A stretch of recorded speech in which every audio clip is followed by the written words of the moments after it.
football weather and two outstanding football teams, First Baptist and Porter-Gaud. Johnny Waters done a great job here with the Hurricanes, taking them to 3 straight state championship games, won 2 of them. A brand new coach at Porter-Gaud, and he's got the luxury of having a pretty good guy behind center. Yeah, when you have to have a guy like my guy, Mr. Kelly, the quarterback, the junior, the more physical quarterback of the two already this season, 1,300 yards passing, 335 yards on the ground. He's leading the offensive attack for Porter-Gaud. I tell you what, you take a look at Will Daniel. He's got some great numbers for First Baptist. They want to throw it, and he'll throw it a lot tonight. I'd say the Bishop England transfer leads the LOWCOUNTRY in passing, already 2,552 yards through the air. How about this, Dean? 21 touchdowns. Also can run the football. Whatever Johnny Waters needs from Mr. Daniel, he gets it done. Looking forward to a great night. Our season finale here of the Stars and Stripes Friday Night Rivals. We've got the kickoff coming back after this.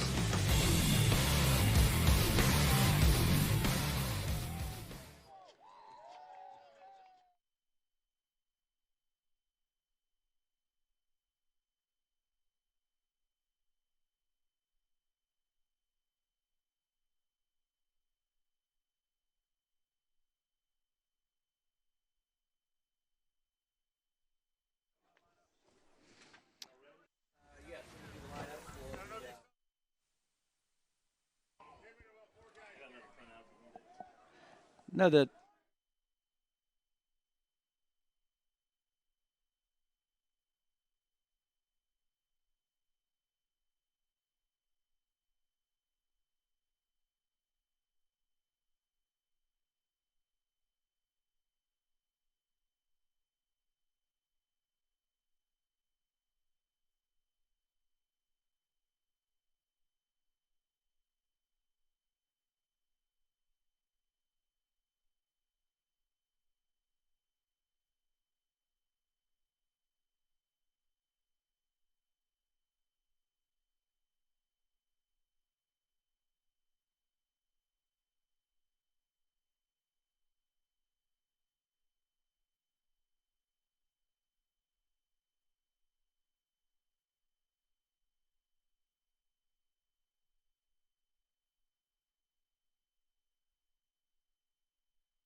Now this, my friends, this is an entrance.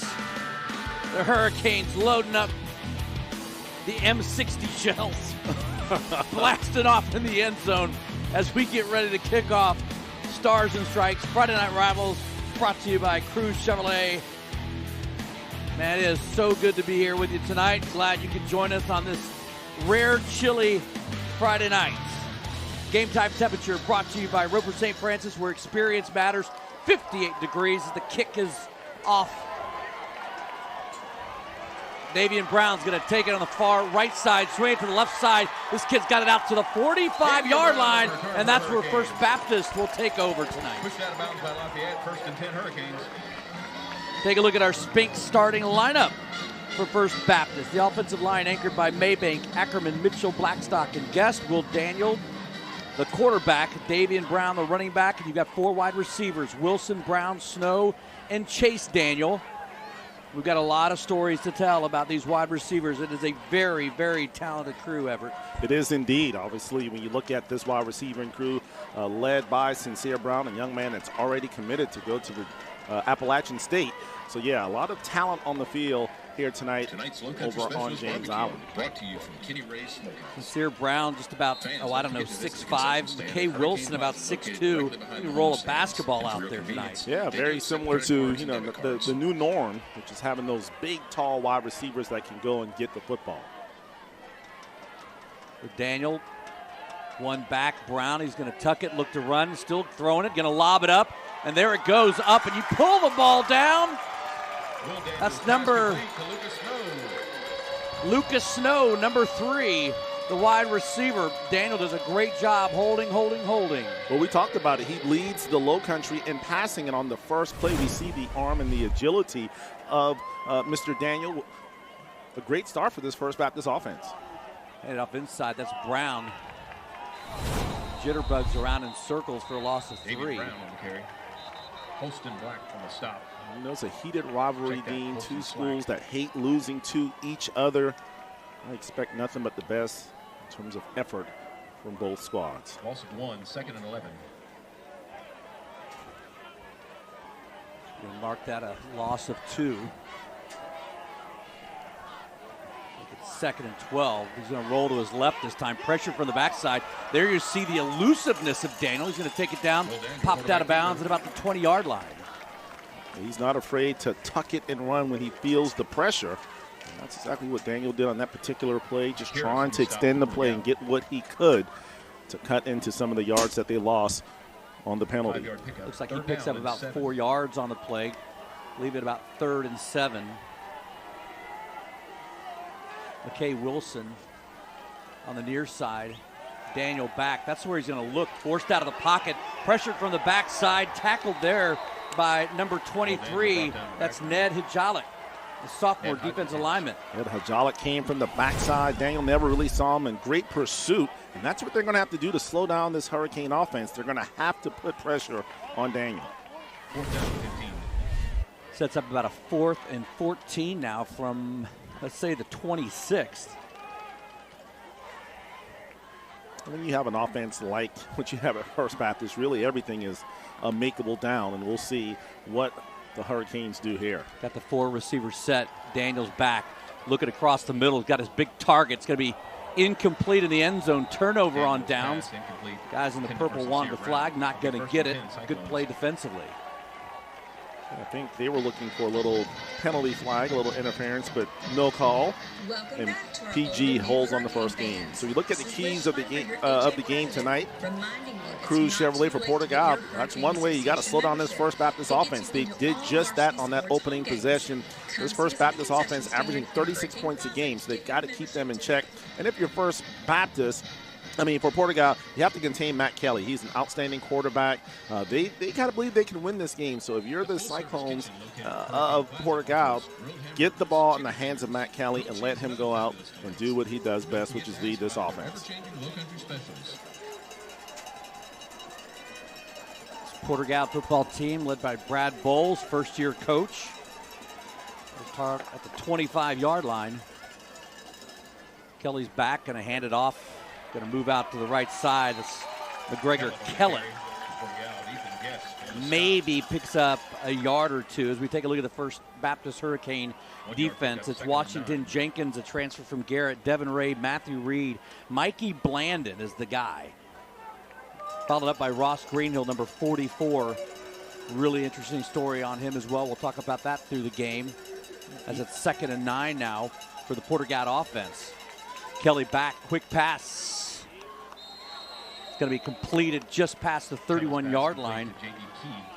And that's big number 5, J.D. Key. It looked like Ross Greenhill was coming on a blitz, and a nice job by the Porter-Gaud offense to pick the blitz up, which was coming right in his face, right up the middle. So a nice job recognizing the heat coming from the middle of the field. Matt Kelly with 9 touchdowns on the year, thrown for over 1,300 yards. His percentage up there as well, 57%. We talked about Daniel being about 60%. Kelly back looking now. Fakes, he's got room to the run on the right side. He's got a big hole. He's got enough for a first down. Tucks it, puts his head down and picks up the first down. And then a little conversation going on down at the turf. Yeah, Savon Washington, the junior safety there, coming up to make the tackle, and much like what we saw with Will Daniel, Matt Kelly, he's not afraid to put it on the ground as well. He's already rushed for over 300 yards on the season, so 2 dual-threat quarterbacks on display tonight. Call it a pickup of 12. Kelly had nothing to the left and found he had a huge pocket of open green grass to the right. This one's going to be handoff up the middle again. McGregor Kellett. He'll pick up about 5. Call it 6. I think Porter-Gaud would be happy just to be able to hand the ball off to Kellett and Key and just grind this clock out. They know how explosive this First Baptist offense can be. Yeah, Amari Jenkins, the junior defensive lineman, on the stop for the Hurricanes. Kelly going to give it back to Kellett. Kellett on the carry.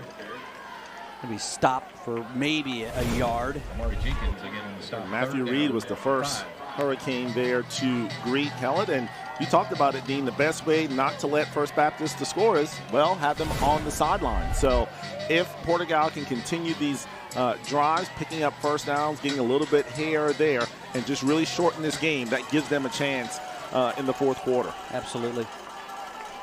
Kelly back again.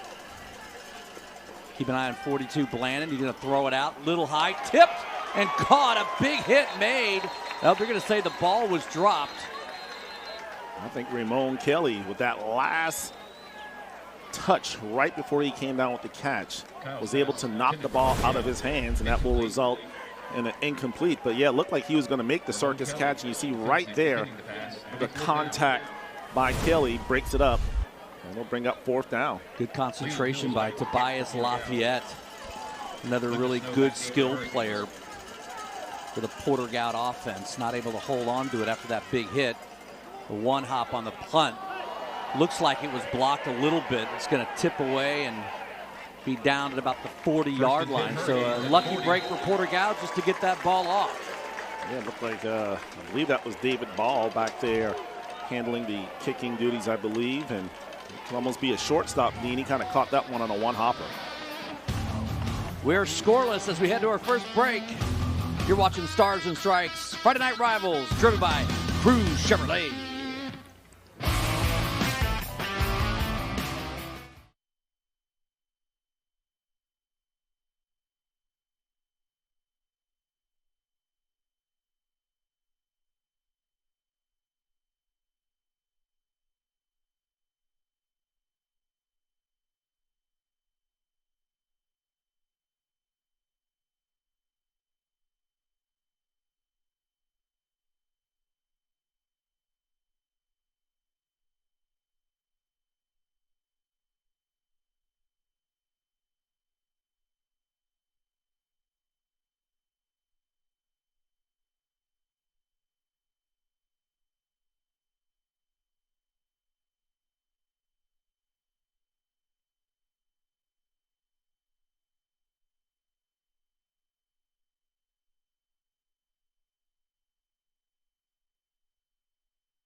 Welcome back, everybody. First Baptist in Porter-Gaud, Esquiza Pleasa. On the sidelines with us tonight, Trooper Bob. He's a Pleasa too. Hey, you know, I'm loving this weather. It's definitely football weather. We've got a big crowd out here. And we got Brian Taylor with Assistant General Manager for Stars and Strikes out there on Ladson Road. Thank you for joining us tonight. Great night for a football game. All right, so you got some pins you're giving away signed by some professional bowlers, right? Absolutely. We have a pin that's signed by all the professional bowlers, or a bunch of them right now. And what we're going to do in November and December, we're going to take raffles. Come in there, buy a raffle ticket. We're going to go all the way through. 100% of the proceeds are going to go to a local breast cancer foundation, and probably sometime in January we're going to present that. And you have a different holiday schedule. We have the Thanksgiving, Christmas coming up. Tell us a little more about that. Absolutely. A lot of people are asking us what we're doing around the holidays. So on Thanksgiving Day, we will be open. We're not going to open until 3 p.m., but we will be open that day. So after you fill your bellies up with turkey, bring the whole family and have some fun with us. Christmas Eve, we will be closing early, but we will be open. And then Christmas Day, we're going to actually close. That's going to be one of the only days of the year we close. All right, now we got a check presentation we're excited about. We're calling Jeremy Blackstock the head of schools.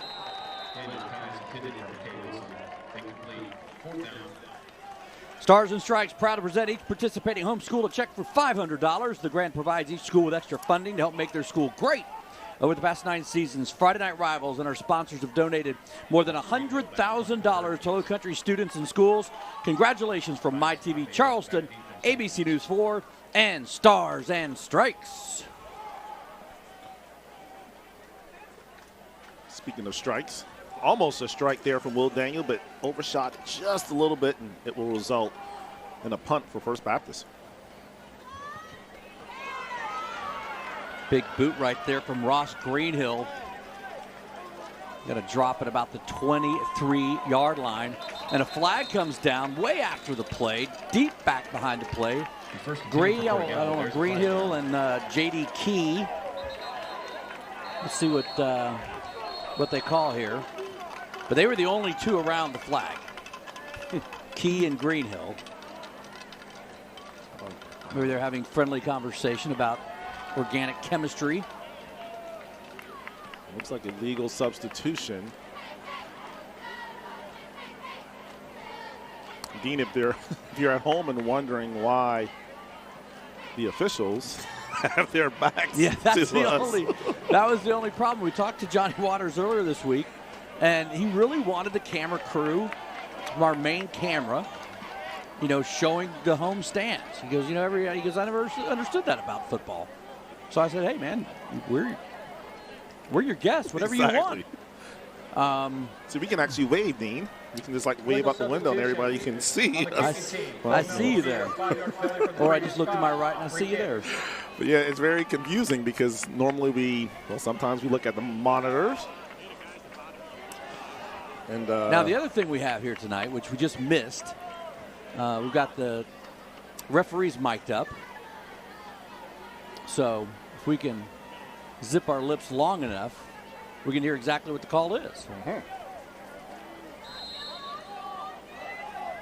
So we're 0 for 1. We missed that call, but needless to say, it is First Baptist will have to punt it again.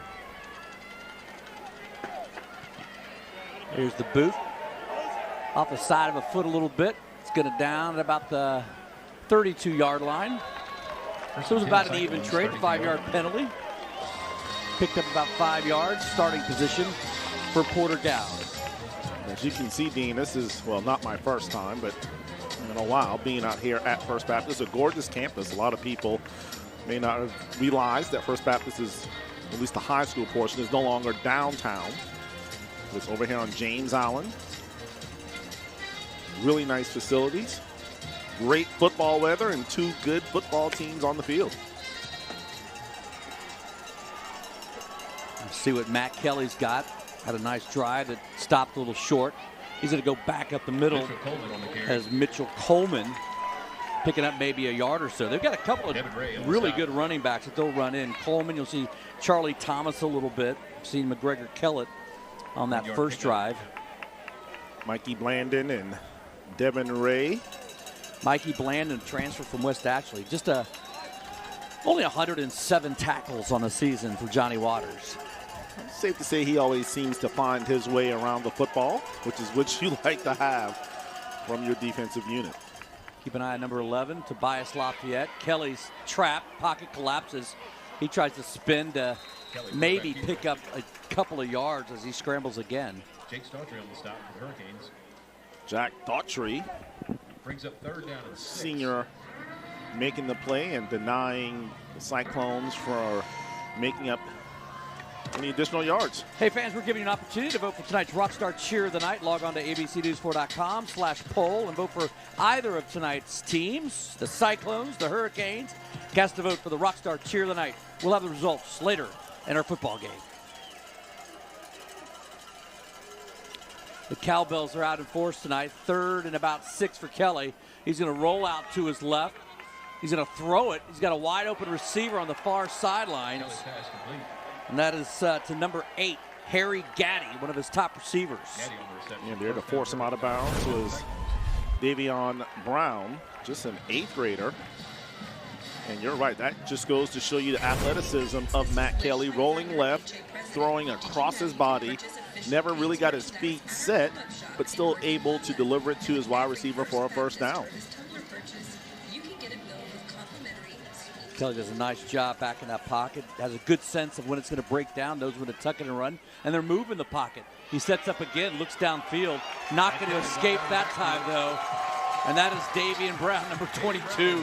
Just an 8th grader out there making plays for the Hurricanes. He's not afraid of the big bad Cyclone as he brings them down. Back-to-back outstanding plays by the 8th grader, Davion Brown. Here's the deal on Davion Brown. He comes in after John Ravenel gets hurt during the North Augusta game. And just an 8th grader as a running back. Ravenel was their number 1 running back. Brown comes in and puts about 855 yards. He could certainly top 1,000 yards in his final game tonight. Kelly rolls out left, gets a nice block inside. Not going to be able to get away from Blandon, though. Going to be well short of the first down. But Johnny calls him, he said his IQ, football IQ, he says it's off the charts. Just absolutely off the charts. Defensively, offensively now. 3rd down. Offensively, Johnny had Mikey when he was in 8th grade, who's at Clemson now, right? Just for the record, that's Mikey Dukes, as Dean just says his name like he's now got just one name. Yeah, Mikey Dukes or Mikey D. But Johnny said Davion better where he is right now in 8th grade than Mikey was in 8th grade. I'm just telling you. He's a pretty good athlete. 3rd and 15. Johnny says so. Pressure again, throws it across. That's going to be enough for the first down. And that's up to number 22, Charlie Thomas. Kelly with a couple of big 3rd down completions now as they move the chains. What's so impressive is, again, he's not even really getting his feet set. I mean, he's doing this all on the run, keeping his head down the field, looking to throw the ball, advance the ball that way instead of trying to run it. So a nice athletic play gives them another Low Country orthopedic first down. Tell you, Matt Kelly out here so far, Dean, looking like Jim Kelly. I mean, he's just throwing it all around the field and making plays. 1st and 10 from the 34 now. That's going to be inside to Kelly. He's going to be stopped. Loss of about 3. Ethan, be my guess on the stop. 2nd down, 13. Senior defensive lineman. This Friday Night Rival season, we're proud to continue to spread the love with the SYNOVUS PB&J Blitz benefiting the Low Country Food Bank. The local high school that donates the most jars of peanut butter and jelly wins. SYNOVUS will give $100 to the winning school each week, $2,500 to the overall champion at the end of the season, with half going to the school, the other half to the Low Country Food Bank. SYNOVUS is proud to help tackle hunger right here in the Low Country. Matt Kelly throws a little short. Maybe the only way to stop him right now. I tell you what, Dino, had I known that the cameras would be set up the way that they are, yes, I absolutely would have brought 2 or 3 peanut butter and jelly sandwiches and had the cameraman. I would have brought you one. And just show me eating it right here on camera. But since I didn't know that, I don't have any peanut butter and jelly sandwiches to consume on the air. You're fine. Maybe they got them downstairs. Somebody can get a couple pieces of bread. And, yeah, we can do it. Just, watching Kelly for the first time, and Johnny Waters said something. He goes, here's the thing that scares me about him. He goes, he reminds you of that kid in the neighborhood who just scrambles around, and then just whips it down the street. Right. And that's exactly what we're looking at. Nice shot across the middle again. This time to number 10. That's Kyle Lafayette. And again, another 3rd down completion for a first down. Lucas Snow on the coverage. And Dean, it looks like because how wide open they are, that First Baptist is playing a zone, and maybe they want to go man-to-man because right now these wide receivers of Porter-Gaud are doing a nice job of finding the open spots within that zone. Converting third downs, they're certainly in the positives right now. And we have not seen their main weapon, that's number 11, Tobias Lafayette, get into the action here. We've seen Gaddy, seen Tobias's brother.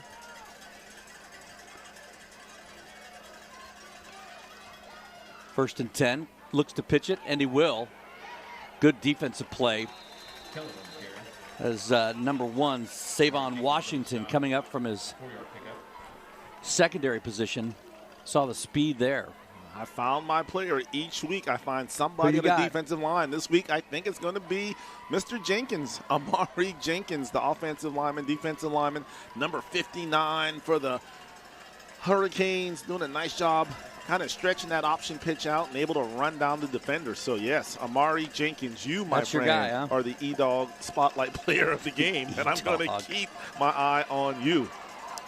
Well, when I tell you the story about Ross Greenhill in a minute, you're going to may change your mind. Greenhill, the linebacker, number 44. Kelly, again, they're moving the pocket for him, moves well. He's got a receiver in the corner of the end zone. Did he get his foot down? Did he get his foot down? Have a conversation. Did he get the foot down?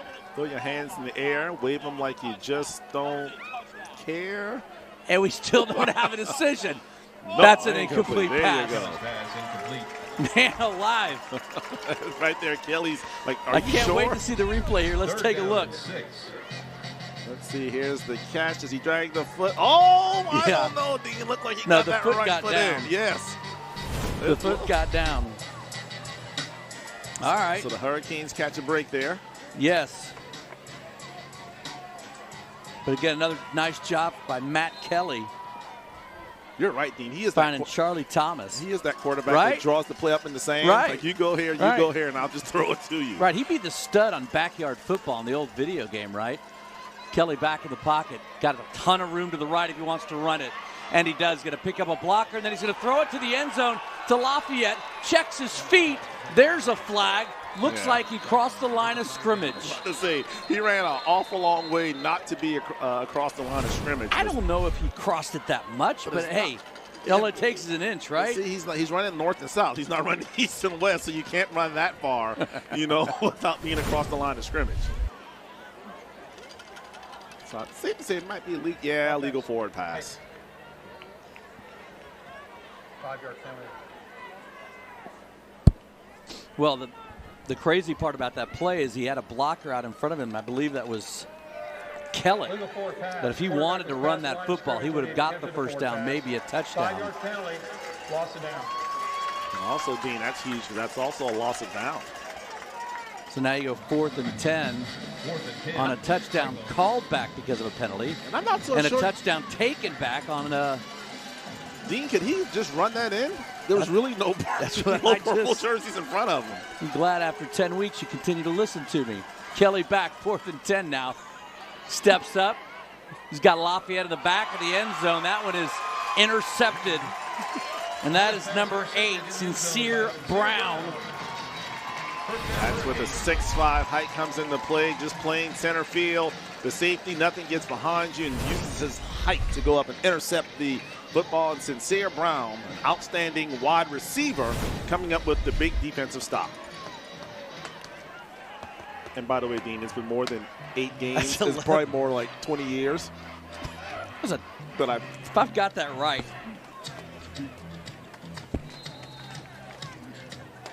It's an 11-play drive.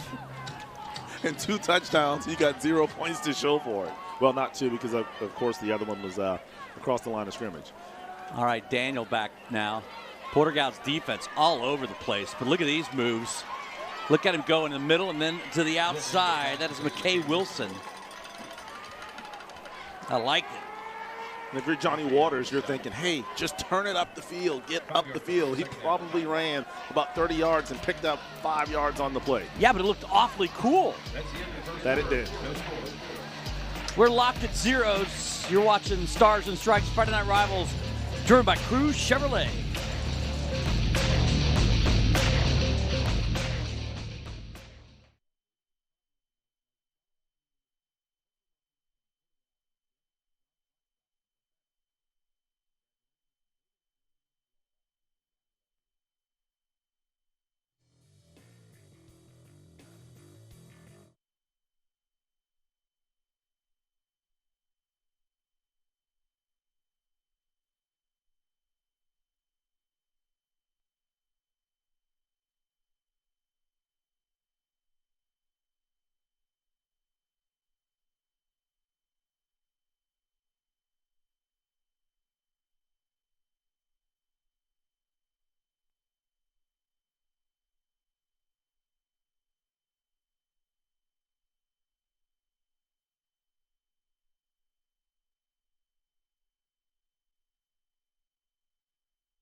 Welcome back, everybody. First time, Friday Night Rivals makes a drive over to First Baptist in their new complex over on James Island. As Everett said, man, it is a heck of a place. Great venue. That's what Johnny Waters said when he came over. He wanted to turn Friday nights not into just a football game, but also an event. And it has been super cool tonight. And the guys in the press box, by far, this might be my new press box. I know. We're going to bring us food. I mean, we can have a John Madden situation here. Yeah, the run of the middle. There's Davion Brown. He's gone straight up the middle, makes a cut, dragged down from behind. That's by number 23, Ned Hezjak. And again, I want to remind everyone, that kid is in the 8th grade playing varsity football. Doing a great job finding that seam up the middle. Give it right back to him. Goes back up the middle. Stopped by number 42. There's the flag down. A flag down on the play. I wonder if everybody was set. They went with a really quick snap right there. You know, the solid thing about when you have someone of his size, Dean, is he can kind of hide behind the line of scrimmage. Such a smaller scat back, so it's like you don't see him, then all of a sudden he's running by you. This kid obviously has a very bright future. You know, I never saw Mikey Dukes play football. Saw him play basketball, right? Wow. Thought he was really good on the basketball court. He should have played Division I hands down. Hands down. Hands down. He But had when a couple. Clemson came calling, he had to go. Come on, man. National champ. Daniel down the right side. He's got Brown. Oh, throws it just a little short. Some good coverage on the play by Tobias Lafayette. And then creeping was Dante Brown. And I think Dante Brown was ghosting him a little bit. He's like, go ahead, catch it, I dare you. And was Tobias, like, talking to Sincere? I think sincerely he was talking to him. Second and long. Daniel flushed and rushed from the backside. Tries to pitch it, and that's intercepted, and that's the ghost. Dante Brown out of midair, and that's our first touchdown of the night. It's an offensive one by Porter-Gaud. And how about the pressure by Walker Carswell, the junior linebacker, coming once again, that blind side. Will Daniel did not see him at all, and able to basically almost come up with the sack, and then not a good decision there by Daniel to try and pitch it at the last minute. And Dwayne Brown took it downtown and back to the house for the first touchdown of the night. Yeah, so Daniel gets flushed on the backside by Carswell. And again, like you said, never saw Carswell coming. Probably didn't hear him either, only felt him. And Carswell is only 5'10", 175 pounds. So that would be like a Category 1 kind of cyclone. Just, not really, not going to make a lot of noise, you know? Nope, just quietly move in there. Oh. Kick is no good. So a 6-0 game. That PAT is no good. By the way, the reason Walker Carswell was able to track him down, I mean, he's got 54 tackles on the year, but also runs the 100 and 200 in track. So he's got a little bit of speed. All right, coming up in December. I know it's a month away, but before you know it, we will be talking about state championship football games. You can catch them all on My TV Charleston. It begins at 12 o'clock, and that is I believe the 5A game, and then there's a hour high school football show, and then we pick up the 3A game, and then interrupted another hour, get the 4A guys on, so it's an all-day affair. Coverage, state championship, high school football games, all at Williams-Brice Stadium. Coverage begins at 12 on December the 2nd. Catch it all on My TV Charleston. You have to think Fort Dorchester, Goose Creek, Berkeley, Timberland, Oceanside, all teams that have a really good chance of winning a state title. They do indeed. Look at the moves inside and outside. And then ducking in is McKay Wilson. And that is where they will start the 32-yard line. First Baptist after giving up a defensive touchdown to Dante Brown, that Porter-Gaud D. Mitchell Coleman, the 5'10" junior linebacker. They don't need sleeves, Dean. They're not cold, just rough, tough, the cold air coming out. It's not Green Bay cold, man. Dean, you got to talk the kids out, make them feel like, they're playing in cold conditions, This is big time. This is Caesar Pleaser on Friday Night Rivals. Well, in Charleston. Oh, by the way, you're right. Because the wind chill's makes it feel about 57. Stop it. Just trying to, these kids, I got time you, man. and shine. Oh, boy. 1st and 10. Daniel is just going to throw it out of bounds. And right now, this Hurricane offense, which averaged, I think, about 36 points a game, just having a hard time finding their rhythm. And a smart play that time by little Daniel to just get it out of bounds, save for the 2nd down, and give himself an opportunity to sustain this drive. Daniel back there, going to keep him in the pocket. There's the big arm, and Brown's got it, goes up, in and out, back in his hands. A great catch at the 24-yard line. Yeah, Dante Brown goes, that was nice, kid. That was really nice. Sincere Brown with the Randy Moss You Got Moss catch. Went up, used that 6'5" frame to go up and catch the ball over the defender. And when you got someone like Sincere Brown, 6'5", just throw him up, throw it up, and give his wide receiver an opportunity to come down with a big play. There's a 58-yard catch and throw by Daniel. Now we're going to whistle on the play. Flag down on the First Baptist side of things. Good ball. Encroachment defense. Lined up for neutral zone. 5-yard penalty. I know that referee. Still 1st down. Of course you do. I'm telling you, that referee is Jim Wheeler. I just looked at him. I hadn't seen him in a long time, and I heard the voice. Tell us about Jim Wheeler. What do you got? Jim Wheeler and I used to play adult softball together back in days over in Mount Pleasant, and also a couple of fantasy football leagues. Davian Brown cutting it to the outside, then back Ooh, what a inside. move. Makes a nice move. Going to pick up the 1st down plus another 15 or so. Out there making the stop for Porter-Gaud was Leland Hills, a 6'3" senior. Boy, what a first half for the little man, Davion Brown. Offense and defense, he's Give doing it back all. to him. David Brown and Gary.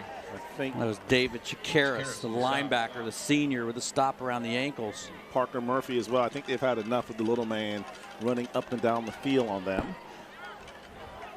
2nd and goal. Give it to him again, Dino. And they will, and he won't. Stopped again at the line. Gary Chikaris again in the stop. 3rd and goal. Looks like David Chikaris again, yeah. Back-to-back stops. And this is a situation, Dean, where you just line up man against man. Who can get their pads lower than the other and win that line of scrimmage. That's your first timeout. First Baptist going to take a timeout right here. I was surprised they went back to him. I think Daniel's such a good athlete back there. He's got such good legs, movement, can get around that corner. But Brown's right now, he's in a rhythm. He's kind of in the groove. He's feeling good. His muscles are loose now. Now he's, feeling like he can't be stopped. So yeah, ride that train until the wheels fall off, man. He can be loose and warm all he wants. He can break a sweat all he wants. But when you got a wall that's lined up in front of you, you're not going through it. If the offensive line does what they're supposed to do, the defensive line can't even see my man back there, Mr. Brown. So give it to the little guy. By the time they realize what's hit them, he'll be in the end zone. Porter-Gaud head coach Brad Bowles spent some time at Goose Creek under Chuck Reedy. Head coach over at St. John's. And he comes over to Porter-Gaud. His defensive coordinator, somebody that he knows very well, it's his dad. Yeah. Our man Eisberg did a story on the pair beginning of a couple weeks ago. The father knows Brad best. just said it makes his life so much easier. Daniel back, looks right, throws right, got Brown in and out of his hands. Can't make the play that time. Well, let's dissect that play first of all. Mr. Brown picks up the blitz in the backfield. Great job by the little man right there, as you see. Perfect ball thrown by Daniel. That's a pass that Sincere Brown has to come up with. You call a timeout, you drop a perfect play. But not every time does everything go as planned. Daniel back, we're going to go right back to it again. This time over Brown's head. Flag stays in the pocket. And a turnover on down again. And the defense of Porter-Gaud, that bend but don't break mentality. First Baptist doing a great job of moving the ball in between the 20s, but once they get into that inside the 10, Porter-Gaud, that defense stifles. And once again, they keep First Baptist out of the end zone. You're watching Stars and Stripes, Friday Night Rivals, driven by Cruz Chevrolet. Porter-Gaud up 6-0.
Welcome back, everybody. James Island, we're First Baptist struggling to put points on the board. It's a 6-0 Porter-Gaud game. All year long, SYNOVUS, and been a great sponsor, great partner with Friday Night Rivals. Let's send it downstairs to Trooper Bob.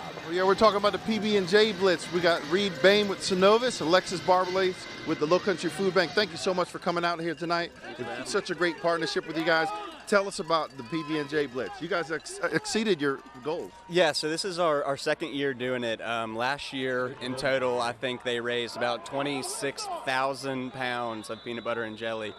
This year, the schools, over the course of the season, have raised, I think, over 60,000 pounds. So doubled what we did last year. It's been a great experience. Yeah, this school actually raised like 6 tons altogether of peanut butter and jelly. How excited are you about that? That's awesome. So First Baptist won the overall competition. They raised about 30 pounds per student, which put them at the top of the leaderboard this year. Excellent. All right, so we got all this food coming to the food bank. Tell us about how excited you are. Well, we're just excited. Second year running, we doubled. We're so impressed. We had some new schools competing this year. First Baptist was one of those, and they won the whole competition. So peanut butter's a great nutritious resource for all of our neighbors in need, so we're just so fortunate to have it. All right, we got folks watching right now. How can they give? We have the holidays coming up. Can they give monetarily, or where can they find you on the website? Absolutely. Just like you said, head on over to the website. It talks about how you can volunteer your time to host a food drive or give monetarily. We do have a high goal this year of creating 2.4 million meals before the end of the year. Excellent. Thank you. Now we got a check presentation with the head of schools, Jeremy Blackstock, and we'll take the check here. All right, congratulations to First Baptist. They pick up today's check, and they also the season high. And again, let me go through those numbers for you. 13,576 pounds, only 179 students, so that's about 76 pounds per student. They beat Philip Simmons. They came in second with 24 pounds, and then Wando finished up in third. So we kind of broke it down, to give the smaller schools a chance. So congratulations to them, and what a great effort all year long by everybody involved in the SYNOVUS Bank PB&J Blitz Food Drive. Awesome effort. Yeah, and that's the one thing that you definitely want that all teams can participate in. It goes to a great cause. We know about the hunger issue really around the world, but more specifically here in the Lowcountry. Just a great cause, and just a big shout out and a big thank you to SYNOVUS for leading the charge there and being able to help those folks, especially Dean with the holiday season coming along very shortly. Really nobody should have to go without a meal. Absolutely. Well said, my friend. So once again, a big thanks to SYNOVUS for being a part of our team. And Evan and I aren't very good by ourselves. No. Takes a team effort. All right, going to be 2nd and 7. Kelly rolling right. He fakes. Yep. Going to loft it up and throw it out of bounds. Well, the one thing that I'm not, when I look at Kelly, I like his athleticism and his ability to extend plays, but he's got to do a better job of protecting the football, Dean. Because I got to think if First Baptist can somehow get pressure on him and get close enough to him, the way he carries the football and just kind of waves it, there's a good chance that it's going to be knocked out of his hands. Got to protect the football. Can't tackle what you can't catch. Well, that's true, too. And they do a great job of moving the pocket, rolling him to his right, sometimes to his left. And just very impressed with the way he kind of keeps his head up the field, looking to find an open receiver. He's got a 3rd and 7 right now, looking down the field, and that's where he's going to go. He's got Lafayette. Lafayette with a one-handed grab in the left hand. Oh. He keeps his balance, and here's the speed, and we've got a race down the sidelines. He's going to be taken out of the 3-yard line. My goodness gracious. Wow. What an OBJ catch that was. There is a flag on the play, but again, you see your quarterback just throw it up and allow your receiver to just go make a play. All one hand, able to spin out of the tackle, almost took it to the house, but the pursuit of the defense, specifically McKay Wilson, stops him from scoring a touchdown. McKay Wilson with some awesome speed as well. We're going to call it for a horse collar. Personal foul. Face mask. Gets the defense. Half the distance to the goal. First down, Porter-Gaud. That was about a 76-yard play. And the only bad thing about that catch, Dean, This is the last week. This is the last week of Friday Night Rivals, or that could have been on next week. They're going to go back inside to Coleman. He's going to be stood up. He's got enough to get in for the touchdown, and it's finally signaled. Porter-Gaud, second touchdown of the game, first offensively.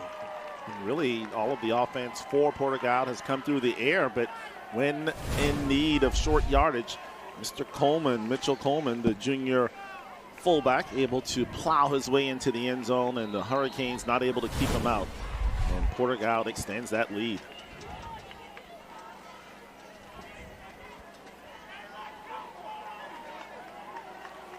I would say that Kelly to Lafayette connection, probably our best play of the year so far on Friday Night Rivals. In terms of catches, yes, I absolutely agree 100%. They're going to go for two. Kelly on the outside looking. He's got a man inside, and he does complete the two-point conversion to make it 14-0. I mean, the guy just makes plays. Just keep running around until your guys come open. And when they do, he delivers it to them. And we got an upset brewing here, Dean. You know, Porter-Gaud 4-5 overall, 2-5 in region play. First Baptist came in 8-2, 5-2, and I'm sure First Baptist didn't want PG coming in here getting the bragging rights, but so far it's been all Porter-Gaud, and First Baptist has not had an answer for them on defense. First Baptist, from what I understand, locked up the number 3 seed in the playoffs. Regardless of what happens tonight, Porter-Gaud fighting for a better seed in the playoff.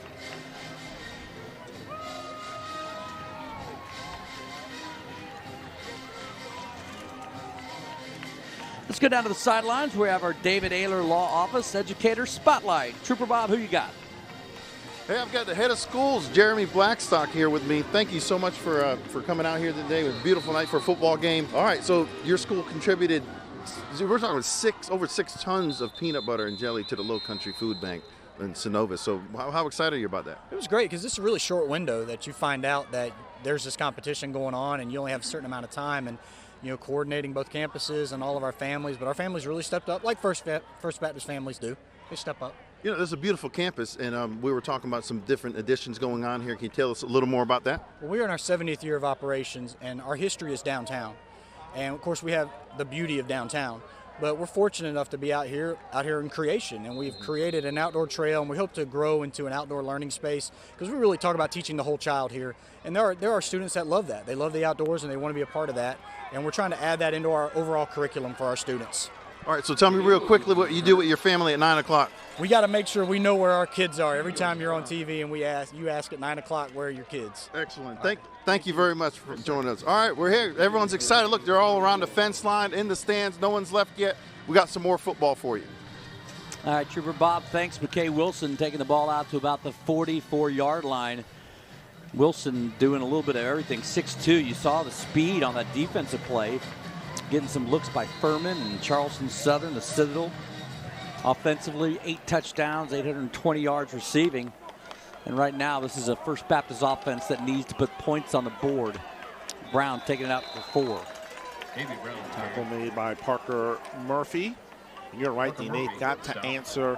They're trailing by 2 touchdowns. Obviously, still plenty of time left in this game. But what you want to do if you're First Baptist is try to go take some time off that clock, cap it off with some points, and get some momentum going into the locker room. 7:08 on the clock. Daniel goes to pitch, fumbles it, covers it up. It's going to be a loss of 3. Look at the little 8th grader. I mean, just helping the quarterback up. I mean, Brown just does it all. You know, just trying to help the guy out, trying to establish the rushing game, which if he can continue to do that, that should possibly open up the passing game for Will Daniel and kind of give him some easier looks. So a huge play coming up here for the Hurricanes. 3rd and 7. Now we've got more whistles. Going to be encroachment on Porter-Gaud. Will help First Baptist make it a 3rd and about 3. Encroachment lined up in the neutral zone on the defense. 5-yard penalty. Still 3rd down. So much more manageable 3rd down conversion here. And, you know, sometimes, Dean, if the passing game's not working, get that ground game going. If you're you know, Will Daniel, they're keying on Davian Brown, so maybe fake it to him. And bad snap. Daniel down for a loss of 5. And again, First Baptist offense just cannot find a rhythm. The 8th graders looking at Johnny Waters, says, we want a timeout. Let's go for this thing. And they're like, nope, we're going to go ahead and send the punt team out. Parker Murphy and once again David Shakaris on the stop. We've said Shakaris' name a lot here tonight. And I think a smart decision by Johnny Waters. Of course, we're still here in the second quarter. No need to give them a short field. Porter-Gaud now. It looks like they have called a timeout. Head coach across the field from us, closest to the camera. Didn't like something he saw out there. But you know how frustrating this must be for First Baptist, as potent as their offense is to be this year, to not really be able to find their footing in the first 2 quarters of football. Yeah, I mean, you talk about Will Daniel. He came in averaging 255 yards a game through the air. Already threw for over 2,500 yards. And then from a rushing standpoint, you know, you look at the leader. You have Will Daniel with 301 yards on the ground. He's like leading the way. And then, of course, in receiving, you look at Sincere Brown with 51 catches for 1,109 yards. Also, Snow with 40 receptions for 531 yards. Ross Greenhill, the punter. Going to be a short punt down at about the 40-yard line. I'm going to tell you something. And I heard the story from Coach Waters, and I didn't. He was in the hospital for about 9 days earlier this year. And then his grandmother came up and introduced herself and said, my son's number 44. And I said, Ross Greenhill. And she said, he was a very sick young boy. And I go, is it true that he almost lost his life? And she said he did. Had a really rare form of pneumonia. Was in the hospital for about 9 days. He is back now. And Johnny said finally back pretty close to full strength. So, you know, that's something else that Coach Waters was telling me. He's like, we've not had, you know, after the North Augusta game, they've not had their full strength of lineup. They're down 5 to 7 players every game. Short pass from Kelly. That's out to number 5, J.D. Key. But he said injuries have just been horrible. Lost 2 of his outside linebackers to a knee injury. But he said it's been one thing or another. And he said every game we're down 5 to 7 starters, but they have played hard and they have played well. And that's the one thing about Skeezer that you don't have in, you know, your bigger 3A, 4A, 5A is just the depth in terms of numbers. And when 1 or 2, or in this case 5 or 7 kids go down, I mean, it's huge to overcome that. So give credit to First Baptist for fighting through and continuing to play. Kelly going to hand it off. Got enough room outside. That's Kellett behind a couple of blockers. Right now, this Porter-Gaud offense, running it, passing it, doing a nice job of working the clock, and it's almost as if the Cyclones can do no wrong. Everything that they're calling offensively is working. And again, even when you think you have them stopped, the creativity of Matt Kelly has led to an early first half lead. That's going to be an. Everybody's pointing fingers at the other. Now the. Good ball, encroachment defense. 5-yard penalty. And that's the only finger that matters out here is the refs. And with that penalty, what you don't want to do is tough enough to stop this Porter-Gaud offense. 1st and 10, and now 1st and 5. The playbook is absolutely wide open. Maybe even a play action here. Take a shot down the field. Kelly's going to look, going to swing it out right. It's going to be Lafayette. There's some quick moves. Kelly's pass to Lafayette's complete. Maybe a yard on the play. It's our guy Brown as well as Greenhill on the stop. And that swing pass. And that's one that I'm sure when Matt Kelly looks at the film, that's one that we talk about at Dean on those swing passes. You have to throw it ahead of the guy and lead him up the field. That was somewhat thrown behind him, which forced the receiver to kind of turn around counterclockwise when you want to have him and his momentum going towards the end zone. Lafayette almost acted as if he thought a defender was right there on him, and he turns around and nobody's there. And it's 2nd and 4 now for Kelly. Pressure on the outside, going to step up, not going to find a way to get out this time. And the Purple People Eater with a big stop and a sack.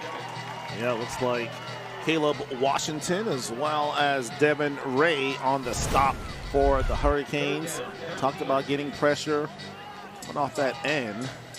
And actually off the end, not going to probably be credited for the sack, but Ethan Guest was the first Hurricane to get to Kelly. Devin Ray has been a part of this program for 5 years on the varsity program. Much like Brown, played as an 8th grader. Getting looks from some small schools, Limestone, Savannah State, Newberry.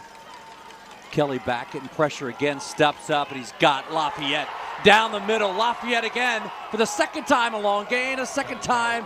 K. Wilson drags him down. And I was just about to say, Dino, 3rd down has been the Achilles heel of First Baptist. The defense simply can't get off the field. And look at Kelly step into this one. And his #1 wide receiver wide open in the middle. And this aerial attack of Porter-Gaud putting on a show tonight on Friday Night Rivals. Now that was a strike to his star, that being Mr. Lafayette. Loved how he stepped into that throw, a couple of steps, and boy, just hit him right as he made the cut. Pritchett in the backfield. Pritchett's going to get it. He's got room, follows his blockers, and he's going to be in for the 3rd score of the night for the Cyclones. They take a 20-0 lead with 2:12 here in the 2nd quarter. Great patience shown by, is that Kellett? Dino with the carry? Yep, Kellett. Kellett with the carry. Didn't want to get ahead of his blocker, allow his blocking to kind of lead him into the end zone. A little pull action there by the offensive guard, Parker Murphy. And the 3rd star and strike. Look out. Touchdown. We got cheerleaders. Nice throws from downstairs. They're doing their best impersonation of Mr. Kelly tonight.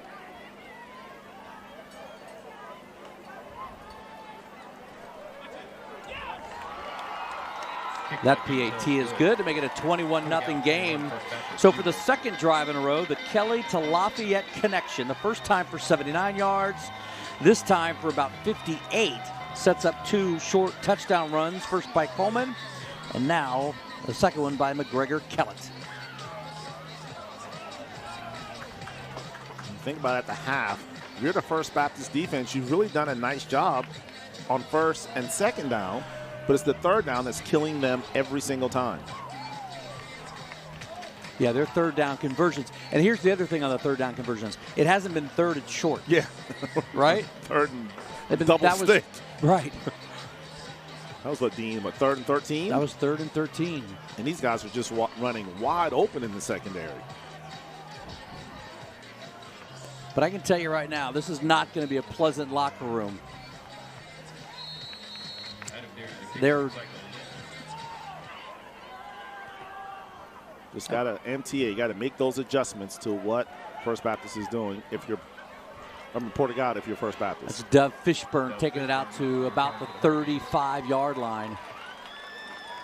And you know, Dean, as impressive as this Porter-Gaud offense has been tonight, how about the defense of the Cyclones shutting down essentially this First Baptist offense? Now, granted, they have been able to move the ball, but not being able to punch it in. You got to give credit to the Cyclone defense. They've definitely tightened up as it's gotten closer to the goal line. 1 goal line stand. 1 on a drop ball. Should have been a touchdown, but then also a errant throw by Daniel led to an interception return. They roll him out of the pocket. Here comes a pressure on the backside again. Throws it across. Nice play by who else? Tobias Lafayette. Hasn't he done tonight? The senior making catches, breaking passes That's up. broken up by Lafayette. Second down. Lafayette, an outstanding athlete. They have come up with a great game plan here. They've got a lot of pressure coming on the backside every time Daniel leaves the pocket. Here they come on the blitz. It's going to be an incomplete pass. Will Daniels pass. And that's one where you kind of you see with Daniel there, he took a big hit. A little slow getting up. I believe that was Walker Carswell coming on the blitz. I just have to think, Dean, that First Baptist might need to go max protection to give Will Daniel a little bit of time back there to allow these plays to develop. As we take a look here, I mean, he had, what, maybe 2 seconds before He didn't even have that. Mr. Carswell was all on him. Yeah, he was flying in. So now you got a 3rd and 10. And Porter-Gaud's going to take a timeout here with a minute 56 left. It's a big play. Yes. You don't want to turn the ball right back over to them as quick strike as Porter-Gaud has been tonight. When you think about it, Dean, they had the 1 touchdown that was not given to them. Well, this could easily be 28-0. And I got to be honest, Dean, I knew it would be a good game. I did not expect Porter-Gaud to dominate First Baptist the way they have. But again, that's why the game of football is 2 halves, and anything can happen in the second half. But right now, if you're First Baptist, you want to make sure you don't allow Porter-Gaud to pick up a first down here and give the ball back to your red-hot offense. Well, led by Matt Kelly. Porter-Gaud 4-5 on the year, but know this. 3 of those games, 3 of those losses by 7 points or less. Daniel back, throws it high. They look for a flag, and they will not get one. First Baptist faithful, not pleased, not sure what they wanted that particular play, but McKay Wilson pleading his case to the ref. It was a short-lived conversation. And this is the danger zone right here, Dean. You got 1:52 left. First of all, you have to make sure you get down there and provide solid punt coverage. Because what you don't want, I believe that's Lafayette back deep. Or actually looks like Harry Gaddy maybe. Yep, number 8. You don't want him to take this to the house. That ball almost blocked. It's going to come up short about the 50, 48-yard line. And time now for the First Baptist defense 1st and 10, Porter-Gaud. to build a wall. First Baptist 46-yard line. You know one thing, they best build a wall around number 11. And the other thing, too, that was a 10-second possession. Yeah. 10-second possession. So that gives Porter-Gaud an opportunity here to go up 4 touchdowns. But again, back to Porter-Gaud's schedule. I mean, they've lost 3 games, 1 by 7, 1 game by 6, another by 5. The other lost 14 points. So they have been almost every game. Most teams are not in the game against Hammond. They lost by 51 to Hammond. Hammond also took care of business against First Baptist. They're a different level of skis of play. As Porter-Gaud takes it over, it's going to be Coleman, stretch it out to the outside. Greenhill tries to get it, doesn't get it. Flag comes down. Coleman on and a big hit. Ramon Kelly on the stop. There's a flag down. By number 10, Ramon Kelly. Mitchell Coleman holding his arm. And usually those plays are created because of the success of PG throwing the football. So you got everybody back as you take a look at the replay here. Tries to turn the corner and looked like he just fell on that arm kind of funny. Yep. All right, let's do this. Keep it here for a minute, see what happens. But when you have that threat of the passing game being, that kind of backs those linebackers and guys in the secondary back. Try to take away the big play, and that opens up the running lanes for your backs.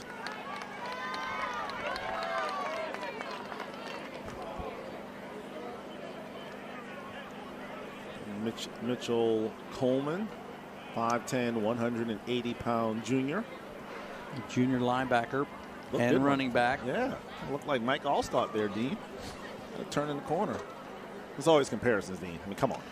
Got to have the comparisons. This I know for sure is that no matter how this finishes out here in the first half, this second half is going to be much different what we see here from the First Baptist from all levels. Right.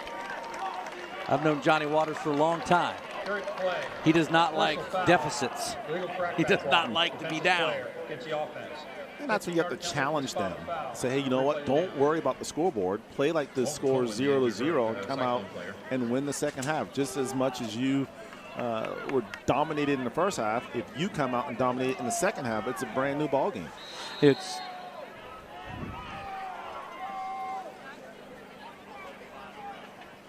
that holding call backing him up. Matt Kelly doesn't care. Here comes another flag and going to be another holding. Kelly going to scramble around. That football flying around like a flag in the wind. Ross Greenhill on the stop. There's a flag down. I mean, just make plays. You know, the slogan for the Oakland Raiders is just win, baby. I think the slogan for Porter-Gaud is just make plays. And that's what Matt Kelly does. Holding on the offense. Number 74. 10 yards to the spot to foul. Replay it in. So after that Coleman gain, the 2 back-to-back holding calls. And this now plays into First Baptist's hands. Kind of. Because the way Matt Kelly throws the football. I'm just telling you. This just gives him more room to work. Well, if they do decide to throw it, and it's incomplete, and they've got another timeout or two, there's a chance you can get the ball back. Let's see what Porter-Gaud wants to do with first and got a whole lot. 30, it looks like. They're going to go ahead and hand it off inside. Kellett's going to take it down to about the 42-yard line. Pick up a 12. Not bad. Looks like, let's see, we ran him out of bounds. I was going to mention, I see Lafayette on the sidelines. So that's one way to stop Tobias, is not have him on the field. But with 57.1 seconds left. First down marker, by the way, 37-yard line. Tell you what, Dean, so what are you going to do at the half? I know what I'm going to do, and that's eat my barbecue sandwich. So hopefully you are prepared to handle this halftime show by yourself. You know I got that in me. Yeah, when you are the man. For you to eat anything. Speaking of eating, I want to go back and mention SYNOVUS Bank, their partnership with us, and coming up with this peanut butter and jelly blitz. This week's winner, First Baptist, a total of 13,576 pounds. And I believe, as they said earlier, more than 60,000 pounds of peanut butter and jelly collected through our 10 weeks of Friday Night Rivals. Impressive team. And that goes to the LOWCOUNTRY Food Bank. And there's some awesome opportunities over there. If you have time and you want to volunteer, if you've never been there, it is something else to see in the operation they got going. Kellett again, nobody on the right side. He's going to pick up another 15 yards. And all of a sudden, they've got it third and manageable with the clock running at 45 seconds. Ramon Kelly there to knock him out of bounds. And you're right, Dean. Yeah, they're going to say knocked out of bounds about 5 yards shorter than what I thought. So make it 3rd and 18. Clock now ticking to 30 seconds. And kind of surprised that Porter-Gaud wasn't more aggressive here at the end of the half. They had almost 2 minutes left, and the way they've been moving the ball offensively, and as good as their defense has been playing, to take a shot, it looks like they were content with just kind of running the clock out. So there's the dad. It's like, I got this, Dad, I got this. He's in the White House, white hat. Coach Bowles in the headset closest to us. But it's interesting to me that they let it go down to 20 seconds. So you've got to think that, you know, maybe he wants to try to run it down and put the ball in the air here instead of trying to throw the ball with 40 seconds left to give First Baptist a chance. We've seen the arm strength of Kelly. He definitely can chunk it probably about 55 yards. So you remember the old backyard baseball video game? Yes. Was it RBI? No. Not RBI. No, the little funny guys. The backyard football. You remember that? Google it. Oh, yeah. That was like our first big sports video game.